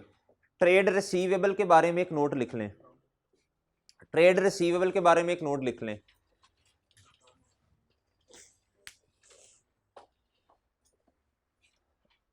अगर कैश फ्लो में इनडायरेक्ट मेथड के मुताबिक, कैश फ्लो में अगर इनडायरेक्ट मेथड है, कैश फ्लोज में अगर इनडायरेक्ट मेथड है तो डेटर्स हमेशा नेट अमाउंट से लिखने हैं। किससे लिखने हैं? नेट अमाउंट से लिखने हैं। किससे लिखने हैं भाई? हमेशा नेट अमाउंट से लिखेंगे। फिर किससे लिखेंगे? हमेशा नेट अमाउंट से लिखेंगे। किससे लिखेंगे? नेट अमाउंट का मतलब है gross debtors less provision for doubtful debt. Net debtors का मतलब क्या होता है भाई? ग्रॉस डेटर्स लेस क्या करनी है उसमें से? Provision for doubtful debt. जो बच जाता है उसे क्या कहते हैं? Net debtors. सही है सर? इनडायरेक्ट मेथड में हमेशा नेट अमाउंट से डेटर्स आते हैं। किस अमाउंट से आएंगे? नेट अमाउंट से। हाँ डायरेक्ट मेथड में कुछ ना कुछ करना पड़ता है, मैं इंशाल्लाह बताता हूँ अभी आपको थोड़ी देर में जब उसका सवाल करेंगे। अच्छा भैया मुझे बताएं, ये जो आपको ट्रेड रिसीवेबल नजर आ रहा है ये नेट अमाउंट से या ग्रॉस अमाउंट से है? नेट अमाउंट से है। इसका मतलब है अगर इनडायरेक्ट मेथड होगा तो ये जो प्रोविजन ये वाला जो डाटा दिया होगा इसको क्या कर देना है? इग्नोर कर देना है। क्या करना है? लिखें इधर, लिखो हम तुम्हें इग्नोर करने लगे हैं। लिखो हम तुम्हें इग्नोर करने लगे हैं। हम तुम्हें इग्नोर करने लगे हैं। यार देखो ना, आपको इतनी दफा लोगों ने इग्नोर किया, आप भी आज किसी को कर दो यार। राफे, हम तुम्हें इग्नोर करने लगे हैं। हाँ जी ऐसा भी हो सकता है कि ट्रायल बैलेंस के अंदर ग्रॉस डेटर्स दिए हो, फिर प्रोविजन फॉर डाउटफुल डेट को माइनस कर देना। हाँ जी इनडायरेक्ट मेथड के अंदर ना नेट ही देते हैं ज़्यादा, जितने भी सवाल किए हैं। अच्छा जी, क्योंकि ना ये एडजस्टेड ट्रायल बैलेंस है, कौन सा सही वाला ट्रायल बैलेंस है ना। अच्छा जी बच्चों सुनो, हम तुम्हें इग्नोर करने लगे हैं क्योंकि क्योंकि क्योंकि कैश फ्लो में इनडायरेक्ट मेथड इस्तेमाल हो रहा है, क्योंकि कैश फ्लो में इनडायरेक्ट मेथड इस्तेमाल हो रहा है, क्योंकि कैश फ्लो में इनडायरेक्ट मेथड इस्तेमाल हो रहा है। सॉरी माजरत, ये ट्रायल नहीं है, ये तो स्टेटमेंट ऑफ फाइनेंशियल पोजीशन है। तो स्टेटमेंट ऑफ फाइनेंशियल पोजीशन में नेट डेटर्स ही आते हैं, सही है। और देखो ना ये इनडायरेक्ट मेथड है, स्टेटमेंट ऑफ फाइनेंशियल पोजीशन में डेटर्स कौन से आ रहे हैं, नेट। और इनडायरेक्ट मेथड के अंदर हमें डेटर्स चाहिए भी कौन से, net debtors. Done, agree, agree कर गए आप लोग। अच्छा अब देखना, इसके ना दो तरीके हैं। एक तरीका है पहले एक दफा बैड एंड डाउटफुल डेट को इधर लिखो, फिर दोबारा आके क्या कहते हैं नेट, इस तरह छोड़े, इग्नोर करें इन सारी बातों को। बस सादा रूल याद करें, इनडायरेक्ट मेथड जब होगा ना तो प्रोविजन फॉर डाउटफुल डेट को, बैड डेट एक्सपेंस को क्या करना है, इग्नोर करना है। बस चुप करके इन दोनों का जो डिफरेंस है वो ले ले, इंशाल्लाह सवाल सही होगा, कोई मसला नहीं। बताओ भाई डेटर्स बढ़ रहे हैं कम हो रहे हैं, कम हो रहे हैं। पहले बताओ चेंज कितने का, सबसे पहले बताना चेंज कितने का, 4। अच्छा बच्चे ना क्या करते हैं, एक दफा पहले माइनस प्लस छोड़ें यार इस बात को, सबसे पहले चेंज लिखें इधर। अब सोचें करंट एसेट्स जो है, अब सोचें जरा कम हो रहे हैं, इसका मतलब है डेटर पैसे जल्दी दे रहे हैं, सीधी सी बात है। तो कैश पॉइंट ऑफ व्यू के लिए अच्छी बात है। इतना भी ना सोचें, मैं तो ये कहता हूं पेपर में इतना भी ना सोचें, आपको याद होना चाहिए अगर करंट वर्किंग कैपिटल में आने वाले एसेट्स जो हैं ये अगर ज्यादा होंगे तो नेगेटिव से, कम होंगे तो पॉजिटिव, बात खत्म। ये लॉजिक्स क्लियर होनी चाहिए, फिर उनको लॉजिक्स को याद कर लेते हैं। तो भाई पॉजिटिव से लिख दिया, एग्री सर। अच्छा जी अब ये ट्रेड एंड अदर पेएबल्स हैं, इनमें ना थोड़ा मसला है, क्या है। अच्छा जी देखें ना, हमने असल में क्या उसका नाम है, मैंने कहा था स्किम कर लें एडजस्टमेंट्स को। मैंने जब स्किम किया मैंने प्रोविजन फॉर डाउटफुल डेट को इग्नोर किया, ट्रेड डेटर्स को लिख दिया, मैंने इन्वेंटरीज को भी लिख दिया। अब मसला है मैंने लिखना है ट्रेड एंड अदर पेएबल। भाई जब भी ट्रेड पेएबल के साथ अदर पेएबल का लफ्ज होगा तो हमेशा याद रखना इनमें मसला है, क्या है, इनमें मसला है, इनमें क्या है, हमेशा याद रखना इनमें क्या है, फिर मसला है। तो लिहाजा मसला, ये ट्रांजैक्शन पढ़ लेंगे तो खुद ही समझ आ जाएगा आपको, ओके। ये ट्रांजैक्शन पढ़ लेंगे तो मसला खुद समझ आ जाएगा आपको। अच्छा जी अब इस तरह करें सर, अब हम पढ़ते हैं एडिशनल इंफॉर्मेशन, क्या करते हैं। अच्छा एडिशनल इंफॉर्मेशन की पहली ट्रांजैक्शन पढ़ने से पहले ना आपने मुझे एक बात बतानी है सर। IAS 23 की कुछ कुछ बातें जहन में हैं आपके। इंटरेस्ट जो होता है, इंटरेस्ट नॉर्मली इंटरेस्ट की एंट्री क्या होती है, इंटरेस्ट एक्सपेंस की, interest expense debit, cash bank या पेएबल, यही होती है ना। लेकिन IAS 23 ये कहता अगर आपने कंस्ट्रक्शन की है, क्या की है, और उस कंस्ट्रक्शन के लिए आपको कोई लोन लेना पड़ा और वो सब्सटेंशियल टाइम पीरियड के लिए है, तो कहता अब ये इंटरेस्ट जो है ये एक्सपेंस नहीं है बल्कि इसे कैपिटलाइज करना है। क्या करना है, कैपिटलाइज करने का मतलब ये है एसेट की कॉस्ट में ऐड कर देना है। जरी सी बात है, एसेट की कॉस्ट में ऐड करने का, अभी तो CWIP है ना, अभी तो काम हो रहा है, तो उसके अंदर क्या कर देंगे, ऐड कर देंगे। अच्छा मैं आपको ये अगर एग्जांपल दूं, टोटल इंटरेस्ट जो पेएबल है, जो पेमेंट हमने की है वो है 700 रुपए की, कितने की, कैश कितने से क्रेडिट होगा, 700 रुपए से क्रेडिट होगा ना, 700 से। कहता उसके अंदर ना जिस अमाउंट ने कैपिटलाइज होना है वो है मेरे भाई 300 रुपए की, कितने की, मुझे बताओ। अब 700 के दो हिस्से बनेंगे, 700 के कितने हिस्से बन जाएंगे भाई, दो हिस्से बनेंगे, कितने बनेंगे। अच्छा जी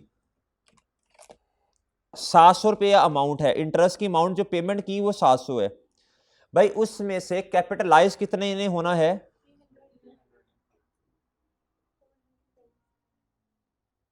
तो भाई ये इंटरेस्ट है, ये क्या है, इंटरेस्ट है, इसमें से कितना कैपिटलाइज हो गया, तो भाई ये बाकी क्या है, एक्सपेंस, बाकी क्या है जी, ये है जी एक्सपेंस। कैपिटलाइज का मतलब है एसेट की कॉस्ट में ऐड होना, बाकी ये 400 क्या है, एक्सपेंस है।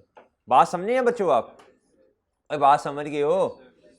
अच्छा जी अब इधर देखना, कहता interest payment for the year amounted to rupees कितना 700 मिलियन। इंटरेस्ट की पेमेंट कितने की है?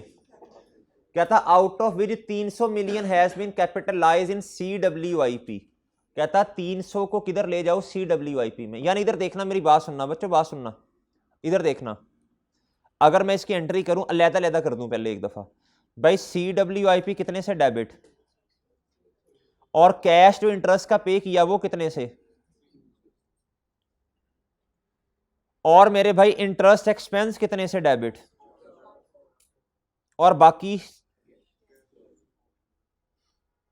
एग्री करते हो आप? वो एग्री करते हो? Done done done. अच्छा जी भाई, सही है बात ये? अच्छा सर, किसी को कोई मसला तो नहीं है? अच्छा अब मुझे बता क्या करो आप मुझे ना पोस्टिंग करवाओ। क्या पोस्टिंग करवाओ? क्या करवाओ? मुझे बताओ जी, CWIP का अकाउंट, टी अकाउंट हमने बनाया हुआ है जी। बताओ जी, CWIP कितने से डेबिट होगा? किधर गया? ये रहा रेफरेंस, बताओ क्या आएगा साथ? आ गया जी बच्चों। कैश का अकाउंट मोंगो की तरह बनाने नहीं बैठ जाना, कैश तो बैलेंसिंग फिगर निकलनी है कैश फ्लो के अंदर। और सही है, कैश को देखते हैं अभी क्या करना है। ये कैश 300 से क्या हो गया? अच्छा मेरे भाई, इंटरेस्ट एक्सपेंस, इसका आपने टी अकाउंट बनाया हुआ है। इंटरेस्ट एक्सपेंस का आपने क्या किया है? वर्किंग। अच्छा ये रहा। अब मेरी बात सुननी है, अब मेरी बात सुननी है भाई। अब सुनना इधर जरा। कैश के केस में, सॉरी एक्सपेंस के केस में क्या होती है? पेमेंट होती है। इंटरेस्ट के केस में पेमेंट होती है। जब आप पेमेंट करते हैं तो एनपीओ के सवालों में भी बात ये मैंने बार बार की थी, तो कैश अपने अकाउंट में होता है क्रेडिट, किसी और अकाउंट में क्या होगा? ये रहा, इधर आ जाएगा कैश डेबिट, और इसके ऑपोजिट साइड पे क्या आ जाएगा? बताएं, ये पेमेंट है, ये पेमेंट है, ये पेमेंट है ना? सही है। असल में क्या हुआ होगा? असल में इंटरेस्ट एक्सपेंस जो है, जब ये पेएबल था, आपने जब पे कर दिया तो असल में ये इंटरेस्ट एक्सपेंस नहीं आएगा इधर। इधर क्या आना है? Interest payable. क्या आना है मेरे भाई? अगर सही बात की जाए तो इधर क्या आना है? Interest payable. अच्छा मेरे भाई बताएं, ये कैश की पेमेंट है, आज हमें उसने कैश खुद दे दिया निकाल के, तो भाई हम इसे क्या कर देंगे? एक्सपेंस निकाल लेंगे इससे। अच्छा अब मुझे बताएं कितने का कैश है? 400 का। कितने का? अच्छा मुझे एक बात बताएं, इस 400 को किधर लिखना है? ये इंटरेस्ट पेड में किधर लिखना है? वर्किंग का रेफरेंस दो। एक बात और याद रखना, जो नॉन कैश एडजस्टमेंट्स है ना, उसके अंदर याद रखना, एक तो डेप्रीसिएशन एक्सपेंस आता है, क्या है? दूसरा इंपेयरमेंट आती है। एक और लाजमी बात याद रखना, इंटरेस्ट तो हर सवाल में तकरीबन आता है, जो इंटरेस्ट की जो कॉस्ट है ना, इंटरेस्ट जो एक्सपेंस है, वो इधर आएगा, वो इधर आएगा। ठीक है, बताओ इंटरेस्ट एक्सपेंस निकल सकता है जी? खैर मैं एक ही दफा बैलेंस करता होता हूँ, आज पहले ही करने लगा हूं। ये बैलेंसिंग आ सकता है हर सवाल में। इंटरेस्ट एक्सपेंस जो होता है ना भाई, उसका लेजर बनता ही बनता है। ठीक है, इधर पेड अमाउंट आती है, इधर उसका क्या आता है? एक्सपेंस आता है। ये कौन सी वर्किंग की हमने? हैं 5 क्या आया 3? बताओ ये ऐड होना है लेस होना है? इसने एक्सपेंस को क्या किया होगा? एक्सपेंस को बढ़ाया होगा, प्रॉफिट को कम। एक्सपेंस है ना, एक्सपेंस की वजह से प्रॉफिट कम हुआ होगा, आप इसे क्या कर दो? ऐड बैक कर दो। अच्छा जी, ये काम हमने, पहली ट्रांजैक्शन हमने कर ली। बच्चों बात समझ आई है आपको? बात समझ आई है? अच्छा अब आप इधर आए, ये पढ़े जरा। कहता था transfer from CWIP to PP कितना? अमाउंटेड टू रुपीज कितना?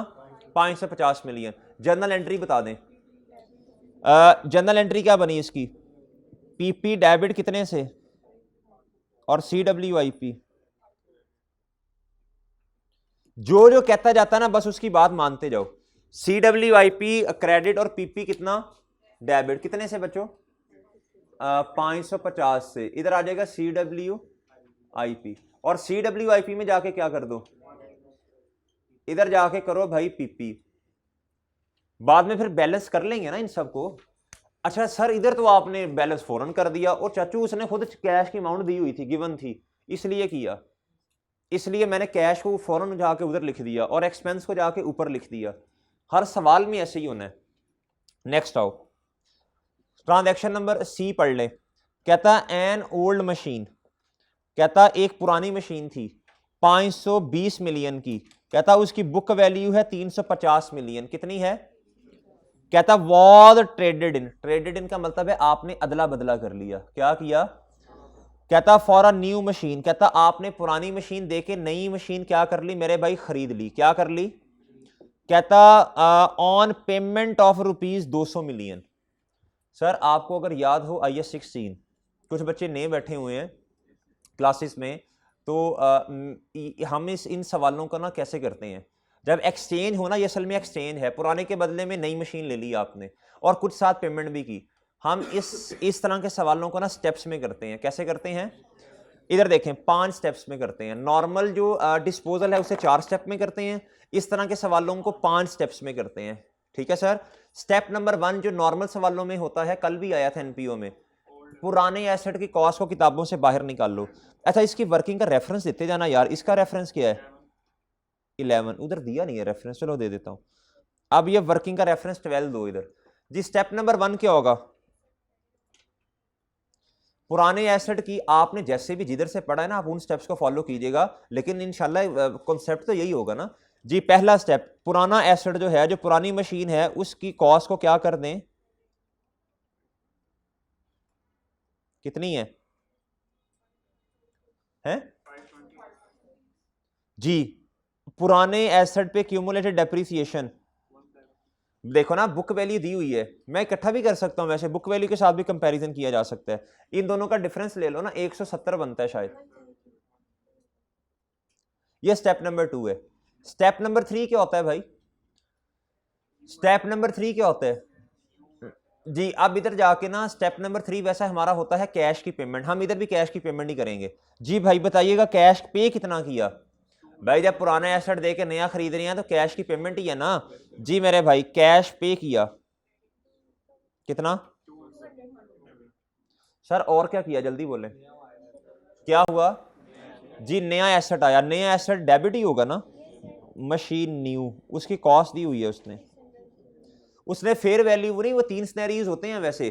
कभी कभी ऐसा भी होता है हमें नई मशीन की कॉस्ट निकालनी पड़ती है, तो उसने ना 3 सिनेरियोज होते हैं उसमें। IS 16 में जाकर रिवाइज करवाऊंगा। इधर तो खैर इस तरह की बात ही नहीं है, उसने खुद कॉस्ट दे दी है नई मशीन की। वो कितनी है भाई? बताओ बैलेंस क्या होगा?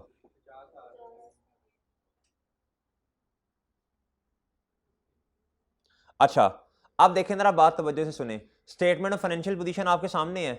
स्टेटमेंट ऑफ फाइनेंशियल पोजीशन में जो PP होता है ना, वो हमेशा बुक वैल्यू पर रिकॉर्डेड होता है। किस पे होता है? अगर मैं सीधी सीधी पूछूं, ये तो मैंने पूरे स्टेप्स कर दिए ना, अगर मैं वैसे आपसे सीधा सीधा पूछूं इसकी बुक वैल्यू कितनी है पुरानी मशीन की, तो आप मुझे कहेंगे सर 350 है, जो उसने गिवन भी की हुई है, जो उसने गिवन भी की है। तो अगर मैं इधर 350 ही लिख दूं फिर भी जवाब वही आएगा ना। अब मुझे बताएं जी, स्टेप वाइज चलना है, स्टेप वाइज नई मशीन को स्टेप वाइज चलना है। अब इसको आपने लेजर्स में रिकॉर्ड करना है जी। बताओ जी नई मशीन कितने से रिकॉर्ड होगी? नई मशीन 600 से रिकॉर्ड होगी जी। जी इसको क्या करना है? डिस्पोजल लिखें। अच्छा जी, एडिशन कह लें, एडिशन के बदले में ठीक है, एडिशन कह सकते हैं, डिस्पोजल का रेफरेंस मैंने दे दिया, आप एडिशन भी लिख सकते हैं मेरे भाई। इधर आए, पुरानी मशीन को कितने से किताबों से बाहर निकाल लूं? अच्छा ये जो अकाउंट है बुक वैल्यू पे बन रहा है, स्टार्ट में कॉस्ट और बुक वैल्यू बच्चों सेम ही होती है ना। हाँ जब कुछ अरसा गुजर जाए तब कॉस्ट और बुक वैल्यू सेम नहीं होती, आहिस्ता आहिस्ता अक्यूमुलेटेड डेप्रिसिएशन बढ़ती रहती है, बुक वैल्यू कम होती है जी। बताओ जी, बताओ बताओ बताओ जल्दी करो। डिस्पोजल, पुराना एसेट चला गया, बताओ कितना? 350। ठीक है जी, ये 2 काम हमने कर दिए। बताओ भाई कैश कितने से गया? बताओ किस एक्टिविटी में जाना है? कैश गया, कैश गया, इसका लेजर नहीं बनता, कैश गया।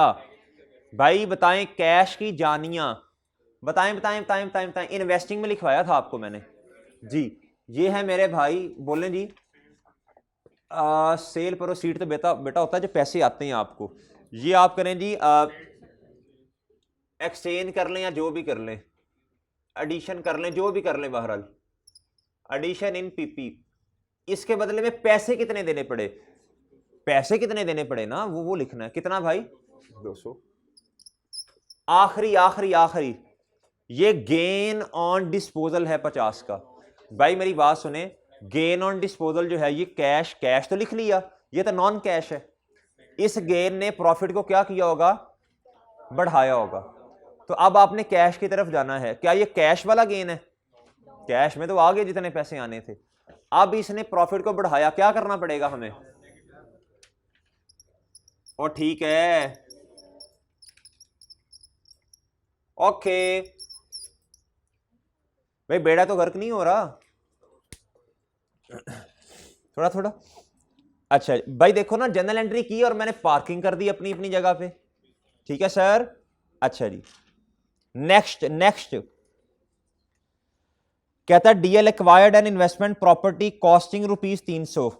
कहता जी डीएल ने जो एक्वायर की है इन्वेस्टमेंट प्रॉपर्टी, उसकी कॉस्ट कितनी है 300। अच्छा जी, out of which ₹125 million is still unpaid. पहले जनरल एंट्री करवानी है आपने मुझे।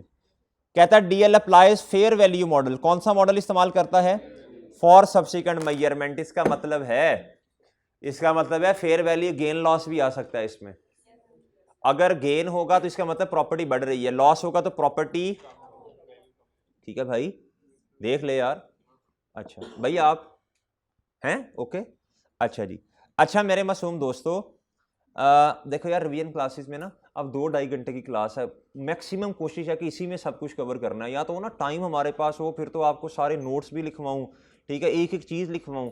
पहले हम नोट्स बनाते हैं, फिर लेक्चर नोट्स बनते हैं, फिर उसके बाद जाके सवाल करते हैं, फिर जाके कोई 15-20 सवाल अटेम्प्ट करते हैं हम क्लास में, फिर जाके हमारे कॉन्सेप्ट्स बनते हैं। अब इधर तो इतना नहीं हो सकता ना बच्चों, अब इधर तो गुजारा ही करना पड़ेगा। अच्छा जी, अब मुझे ना जनरल एंट्री बताएं। जनरल एंट्री इधर मोटी मोटी बातें बताऊंगा कि सूल हैं, ये लिख लो जी। जी बोले शाबाश। इन्वेस्टमेंट प्रॉपर्टी कितने से डेबिट हुई, मुंह उठा के कैश नहीं क्रेडिट कर देना 300 से। ओके भाई बताओ जी, बताओ बताओ बताओ। ये ड्यूरिंग द ईयर है, डीएल एक्वायर की अपने वाले साल में। और मेरे भाई कैश कितने से गया, और पेबल।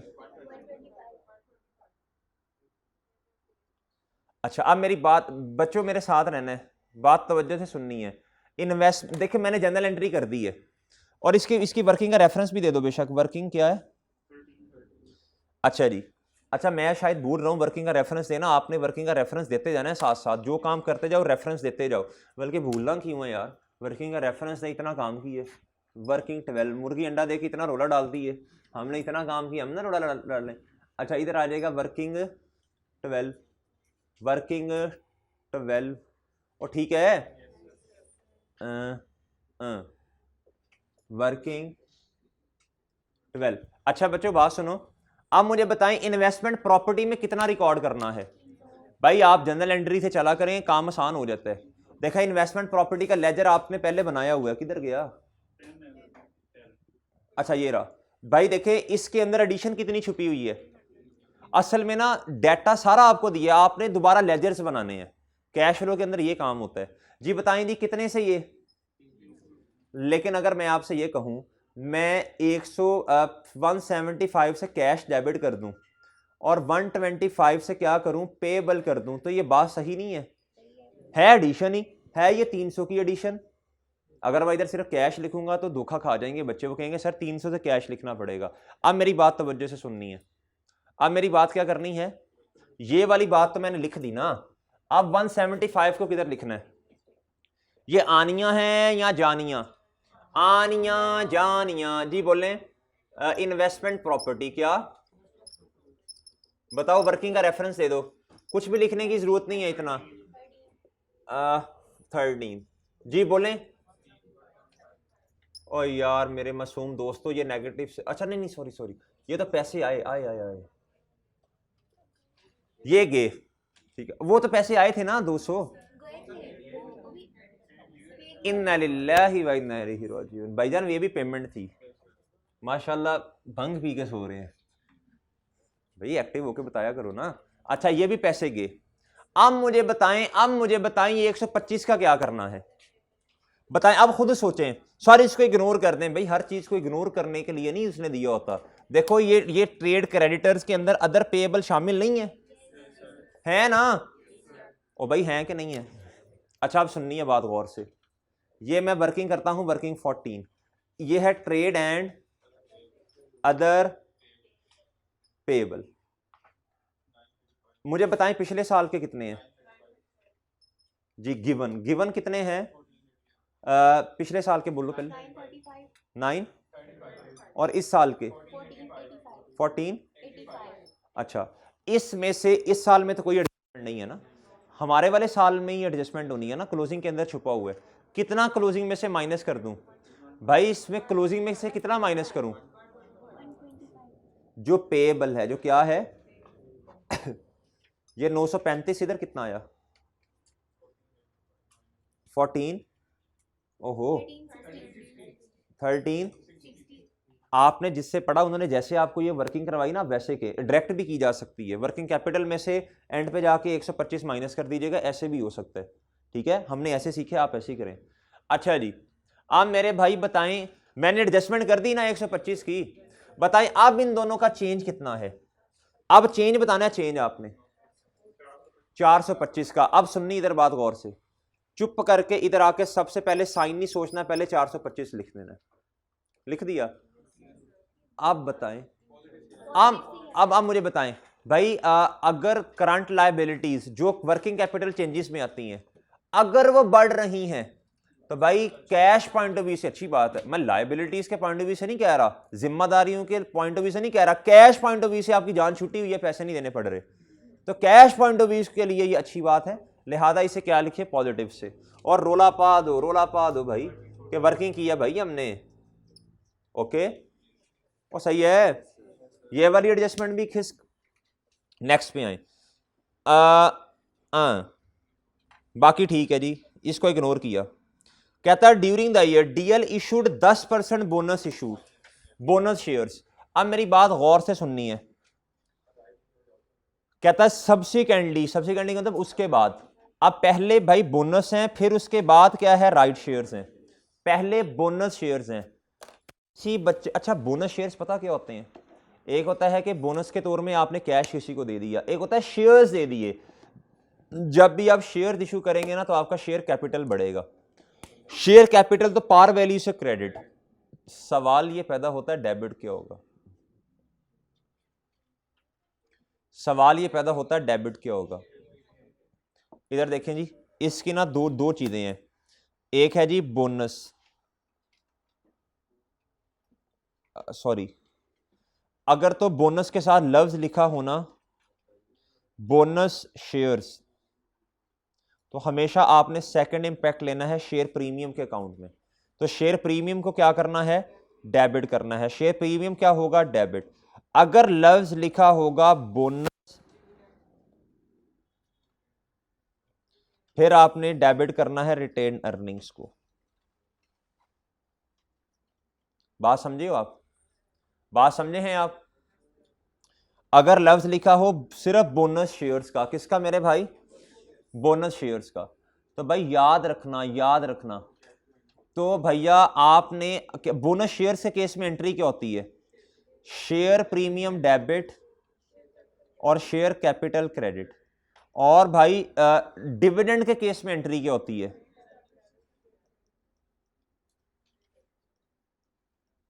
जी ये बात याद है आपको? ये बात याद रहेगी। अगर बोनस के साथ शेयर्स का लफ्ज लिखा हो तो आपने फर्स्ट इंपैक्ट उसका, एक इंपैक्ट तो कैपिटल में चला गया ना पार वैल्यू से, डेबिट किसे करना है? शेयर प्रीमियम को। अगर लफ्ज लिखा हुआ है डिविडेंड का, तो भैया अगर डिविडेंड का लफ्ज लिखा है तो आपने फिर रिटेन अर्निंग को डेबिट करना और शेयर कैपिटल को करना। इसके अंदर ना कैश की इन्वॉल्वमेंट नहीं होती। ठीक है बच्चों, ये बात समझ आई है आपको? और सही है। अच्छा जी, अब मेरी बात सुने जरा गौर से।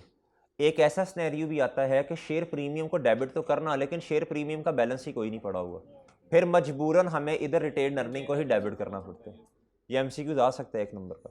अब सवाल ये है कि सर शेयर कैपिटल, देखें जी हमेशा शेयर कैपिटल जो है वो लेटेस्ट वाला होता है। शेयर कैपिटल का बैलेंस कितना है ट्रायल में?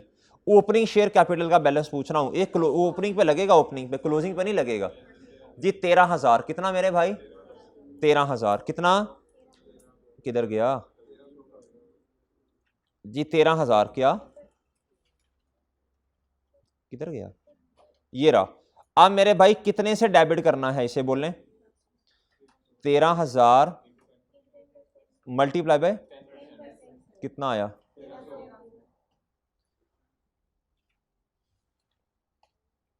ठीक है जी। जी एंट्री बता दें इसकी। शेयर प्रीमियम और शेयर कैपिटल का एक ही काउंट बन रहा है, ठीक है।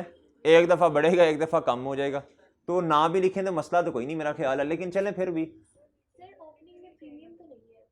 क्या है? ओपनिंग में प्रीमियम नहीं है?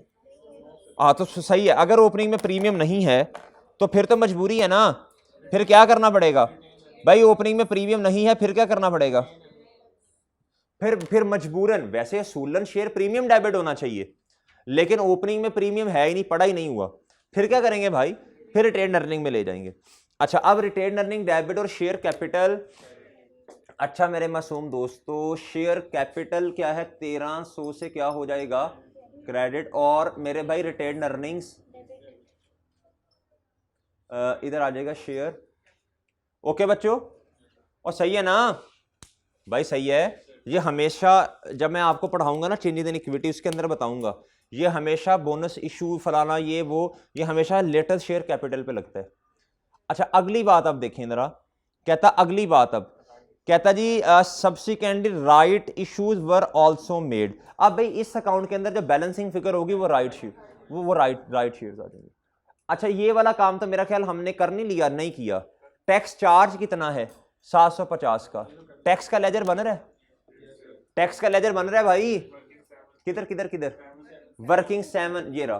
तो मेरे भाई एक्सपेंस है, एक्सपेंस के केस में पेमेंट होती है, कैश अपने अकाउंट में, क्रेडिट इस अकाउंट में, तो इसके ऑपोजिट साइड पे एक्सपेंस कितना है बोलो? 750। तो ये बैलेंसिंग आ जाएगा, कर लेते हैं बाद में, इसे कर लेते हैं, एक ही दफा करेंगे। नेक्स्ट टाइम भाई आखिरी लाइन उसने कंफ्यूज करने के लिए दी है आपको। ये देखे ना, इस तरह की चीजें जो होती हैं ये बच्चों को परेशान कर देती हैं पेपर में, हालांकि इसका कोई इंपैक्ट ही नहीं था पूरे सवाल के अंदर। क्या था? DL classified dividend and interest payment in a way that keeps cash flows from operating activities higher. क्या कहना चाह रहे हैं? कहता है DL classifies dividends and interest payments in a way, कहता है इस तरह इंटरेस्ट की पेमेंट की जाती हैं या फिर डिविडेंड की, that keeps cash flows from operating activities higher. किस में लिखना है? हम पहले भी फाइनेंसिंग में लिखते हैं। बस छोड़ें, इसका कोई इंपैक्ट ही नहीं है, छोड़ें, जो नॉर्मल तरीका हमने पढ़ा है बस उसी तरह सवाल सॉल्व करें। तो छोटी छोटी सी बातों को ना, अब ये नई चीज थी पेपर में आपके लिए, लेकिन इस तरह की बातों से क्या परेशान होते हैं? ये क्या 18 में से 18 नंबर काट देगा? छोड़ें यार, इग्नोर करें, बस छोड़ें, बस इग्नोर करें इसको। अकाउंट्स बैलेंस कर दें बस मुझे। आएंगे इधर। अब मेरे ख्याल सारे काम हमने कर दिए हैं, अब क्या रह गया? अकाउंट्स को बैलेंस करना रह गया ना। करें भाई अकाउंट को बैलेंस करना। जी मेरे भाई इधर आए जी, इधर बैलेंस आता है 17,120। बताएं किस साइड पे वजन आएगा? क्रेडिट साइड पे वजन आएगा। बताएं कितने से वजन आएगा? कितने से वजन आएगा? 28-20 से वजन आएगा। इधर आए जी 28-20। भाई ये क्या है? Right shares. अब मेरे भाई राइट शेयर्स की असल में एंट्री क्या होती है? मैं चलो रिवाइज करवा देता हूं। राइट शेयर्स की एंट्री क्या होती है? इधर देखो, जब भी आप शेयर इशू करते हैं, मैंने अर्ज की थी आपसे, मैंने कहा था कैश डेबिट होता है, शेयर कैपिटल पार वैल्यू से, पार वैल्यू से,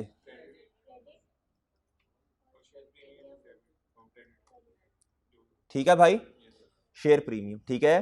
तो राइट शेयर्स की वजह से इस दफा अगर आप देखें ना, तो अगर आपने शेयर प्रीमियम का सेपरेट अकाउंट भी बनाना है तो इधर आके देखें इस दफा कितना प्रीमियम आ रहा है, 1120, ठीक है। लेकिन हमने तो इकट्ठा अकाउंट बनाया, जान छूटे छूटे, बस दोबारा वर्किंग क्या करनी।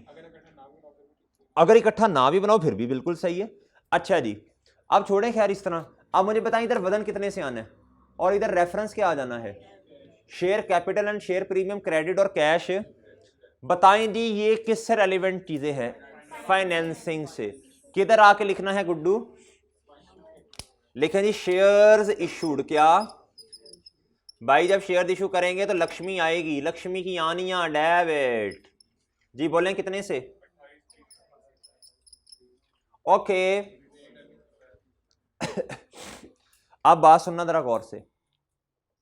सर जी रिटेन्ड अर्निंग के अकाउंट में रिटेन्ड अर्निंग्स बढ़ती हैं डिविडेंड सॉरी पैड प्रॉफिट की वजह से। इसका मतलब है रिटेन्ड अर्निंग की नेचर क्या है? क्रेडिट। क्रेडिट है। इधर आता है पैट, याद रखना, याद, इधर पैट आता है, पीबीटी नहीं आता। और रिटेन्ड अर्निंग्स देखें, डिविडेंड का लेजर बना हुआ है डिविडेंड पेएबल का, इसका मतलब डिविडेंड भी होगा कुछ, और उसने नीचे आखिरी ट्रांजैक्शन में कुछ बताया भी हुआ है। तो बच्चों इधर आओ जरा, इधर सॉरी हैं, हाँ इधर आओ भाई, इधर आ जाना है डिविडेंड।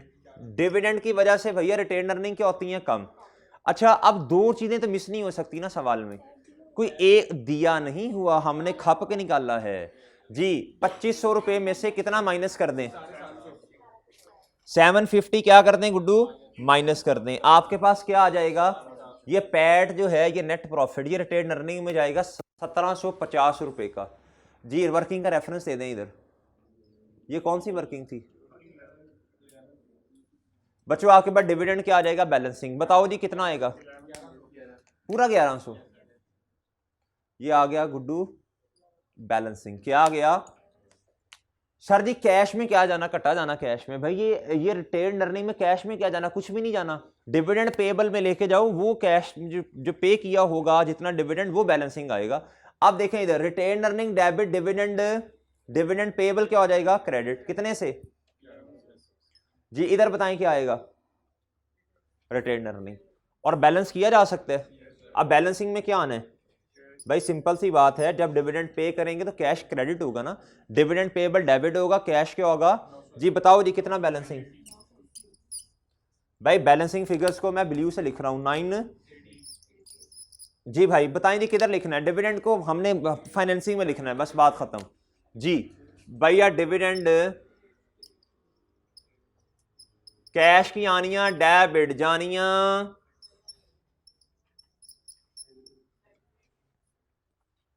ओके। अच्छा बच्चों आगे नेक्स्ट नेक्स्ट नेक्स्ट, ये वाला भी हो गया, ये भी हो गया। लॉन्ग टर्म लोन पे आए। अब बात सुनना, बात सुनना।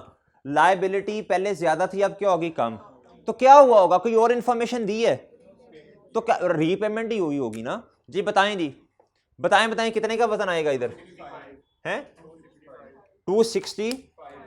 अच्छा जी एंट्री बताएं इसकी, entry long term loan debit cash credit. Cash की क्या है? कैश में पेमेंट की है। तो भाई मैंने अर्ज की थी लॉन्ग टर्म लोन हो गया, यहां उसके बाद शेयर्स की इशुएंस होगी। ये किधर आता है? लॉन्ग टर्म लोन एक्वायर करना और उसकी रीपेमेंट करना इधर आएगा, सही है ना? अच्छा जी, जी इधर आए जी, लॉन्ग टर्म लोन वर्किंग, ओए बोलो तो सही नशइयो जी, कितना? 265 की रीपेमेंट है। आनिया जानिया, जानिया नेगेटिव से। नेक्स्ट टाइम भाई ये भी कंप्लीट हो गया, ये ऑलरेडी बैलेंस है, ये ऑलरेडी बैलेंस है। बच्चों याद कर लो, बातों को याद कर लो, कैश फ्लो सामने रखो, याद करो। इंटरेस्ट की पेमेंट सॉरी इंटरेस्ट पेड इधर आता है, इधर क्या कहते हैं उसका एक्सपेंस आता है। ग्रेचुटी पेड इधर आती है, वारंटी पेड इधर आती है, सही है। और ये नॉन कैश एक्सपेंस हैं, ये इधर आएंगे, ऐड बैक हो जाएंगे। डेप्रिसिएशन ऐड बैक होगी, गेन ऐड होगा, सॉरी लेस होगा, डिस्पोजल पे अगर लॉस आया वो ऐड होगा। याद कर लो, याद कर लो इन बातों को।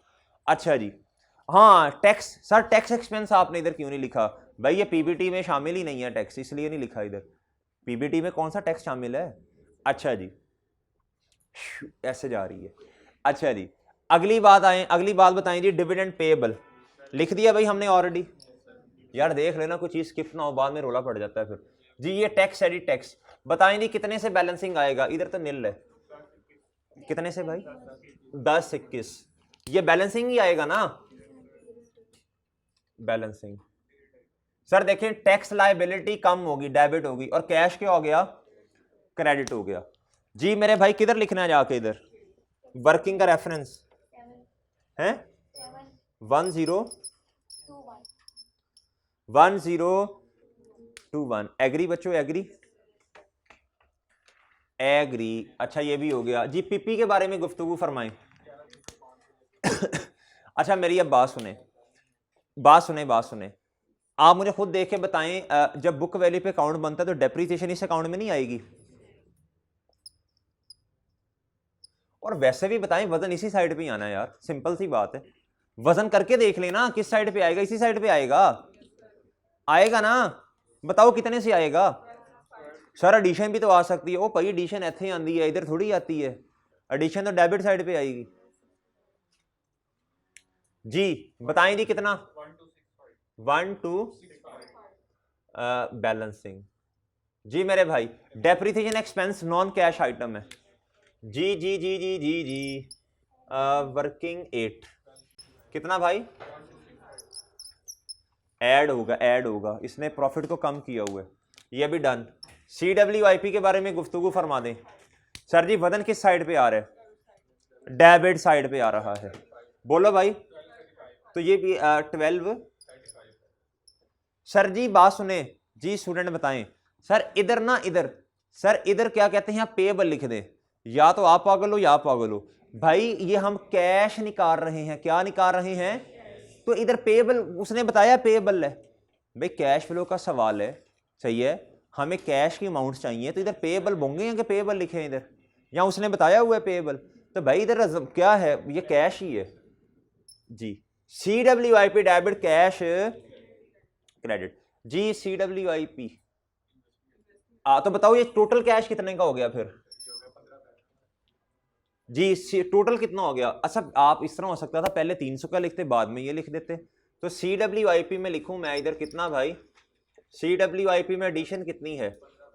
सर CWIP में एडिशन बिल्डिंग को उठा के लेके आ गए? नहीं नहीं नहीं नहीं भाई, आपने मटेरियल खरीदा होगा, सही है, लेबर को पैसे दिए होंगे, काम हो रहा है, सही है, एक्सपेंस इंकर्ड हुए होंगे ना जी, लेबर को मटेरियल लेके आए होंगे जी मेरे भाई। वर्किंग कौन सी जी? बताओ बैलेंस कितना?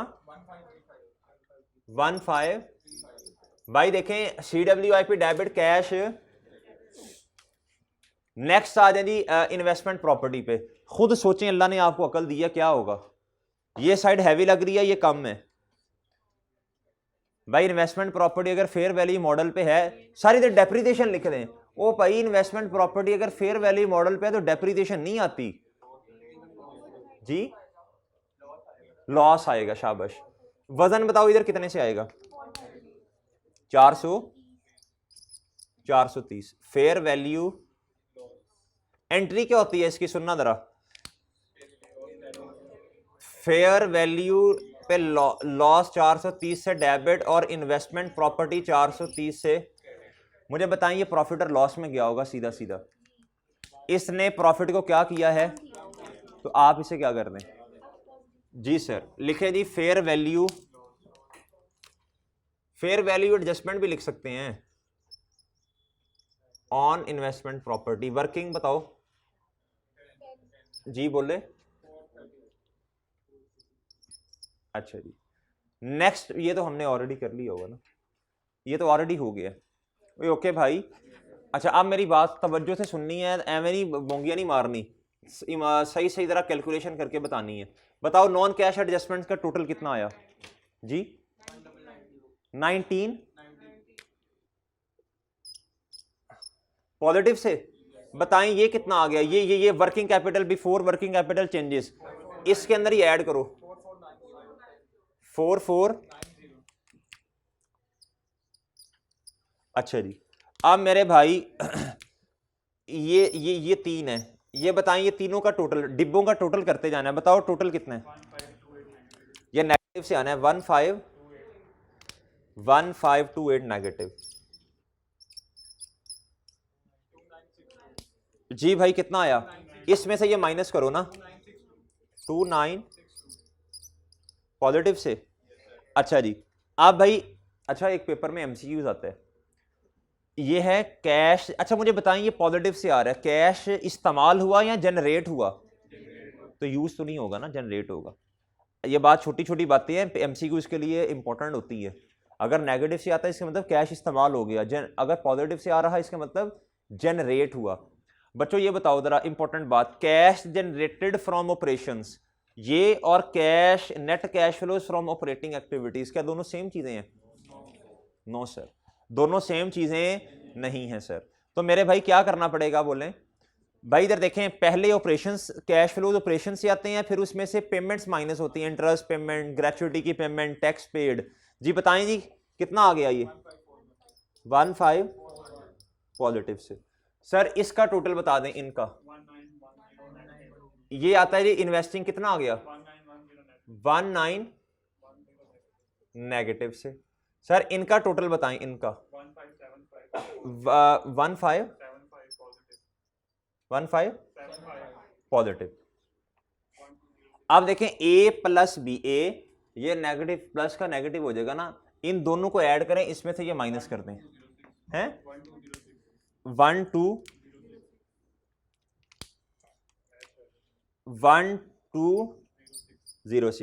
अब मेरी बात सुने, इधर देखें, अगर हमने देखना हो हमने सही कैश फ्लो बनाई है कि नहीं बनाई, तो ये क्लोजिंग के बराबर होता है हमेशा। During the year for example मेरे पास 10 रुपए आए, 5 रुपए ओपनिंग के हैं, ओपनिंग ऐड करो तो क्लोजिंग आ जाएगा मेरे पास। ये ड्यूरिंग द ईयर इतना कैश आया, ये जनरेटेड है कि यूज है? जनरेटेड है ना, जनरेट की एक्टिविटीज से। भाईजान अगर मैं इसके अंदर ओपनिंग ऐड कर दूं 1010 का, तो मेरे पास जवाब कितना आता है? कितना जवाब आया? ये आ गया मेरे मासूम दोस्तों 22। देखो क्लोजिंग के बराबर आ गया। ये होता है चेक। ये क्या होता है? पेपर में नहीं करना चेक, ये प्लीज, पेपर में इतना टाइम नहीं है ये चेक चुक करने का, पेपर में इतना टाइम नहीं है, कतन चेक नहीं करना आपने, ताड़ ताड़ करके सवाल करें बस। अच्छा मेरे भाई ये है जी, आपको मैंने अभी करवाया डायरेक्ट मेथड, इनडायरेक्ट मेथड। कौन सा मेथड? Indirect method. कौन सा? बात समझ आई आपको? अच्छा अभी जो मैंने आपको सवाल दिया ना, ये वाला जो अभी इसके अंदर हैंड आउट के अंदर है, ये ना सवाल आपने करना है डायरेक्ट मेथड से भी इनडायरेक्ट से भी। ये सवाल अगर जिसने कर लिया तो ये सवाल उसके सामने तो कुछ भी नहीं है ना। इनडायरेक्ट मेथड के मुताबिक आप करके आएंगे। बहुत सिंपल सवाल है, यकीन करें बड़ा सिंपल है, कोई मुश्किल ट्रांजैक्शन नहीं है इसमें जी, जालिब वाला। लेकिन ना इसको डायरेक्ट मेथड से भी करना है। किससे करना है? इधर बात सुनिएगा जी। जी क्या कह रहे हैं? लें जी, दें सर, फोटो बनाएं जितनी बनानी है।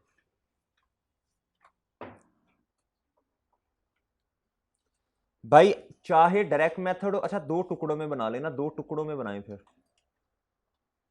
अच्छा भाई बात सुनिएगा, अगर चाहे डायरेक्ट मेथड हो चाहे इनडायरेक्ट मेथड हो, 2 एक्टिविटीज तो सेम तरीकों से ही आनी है।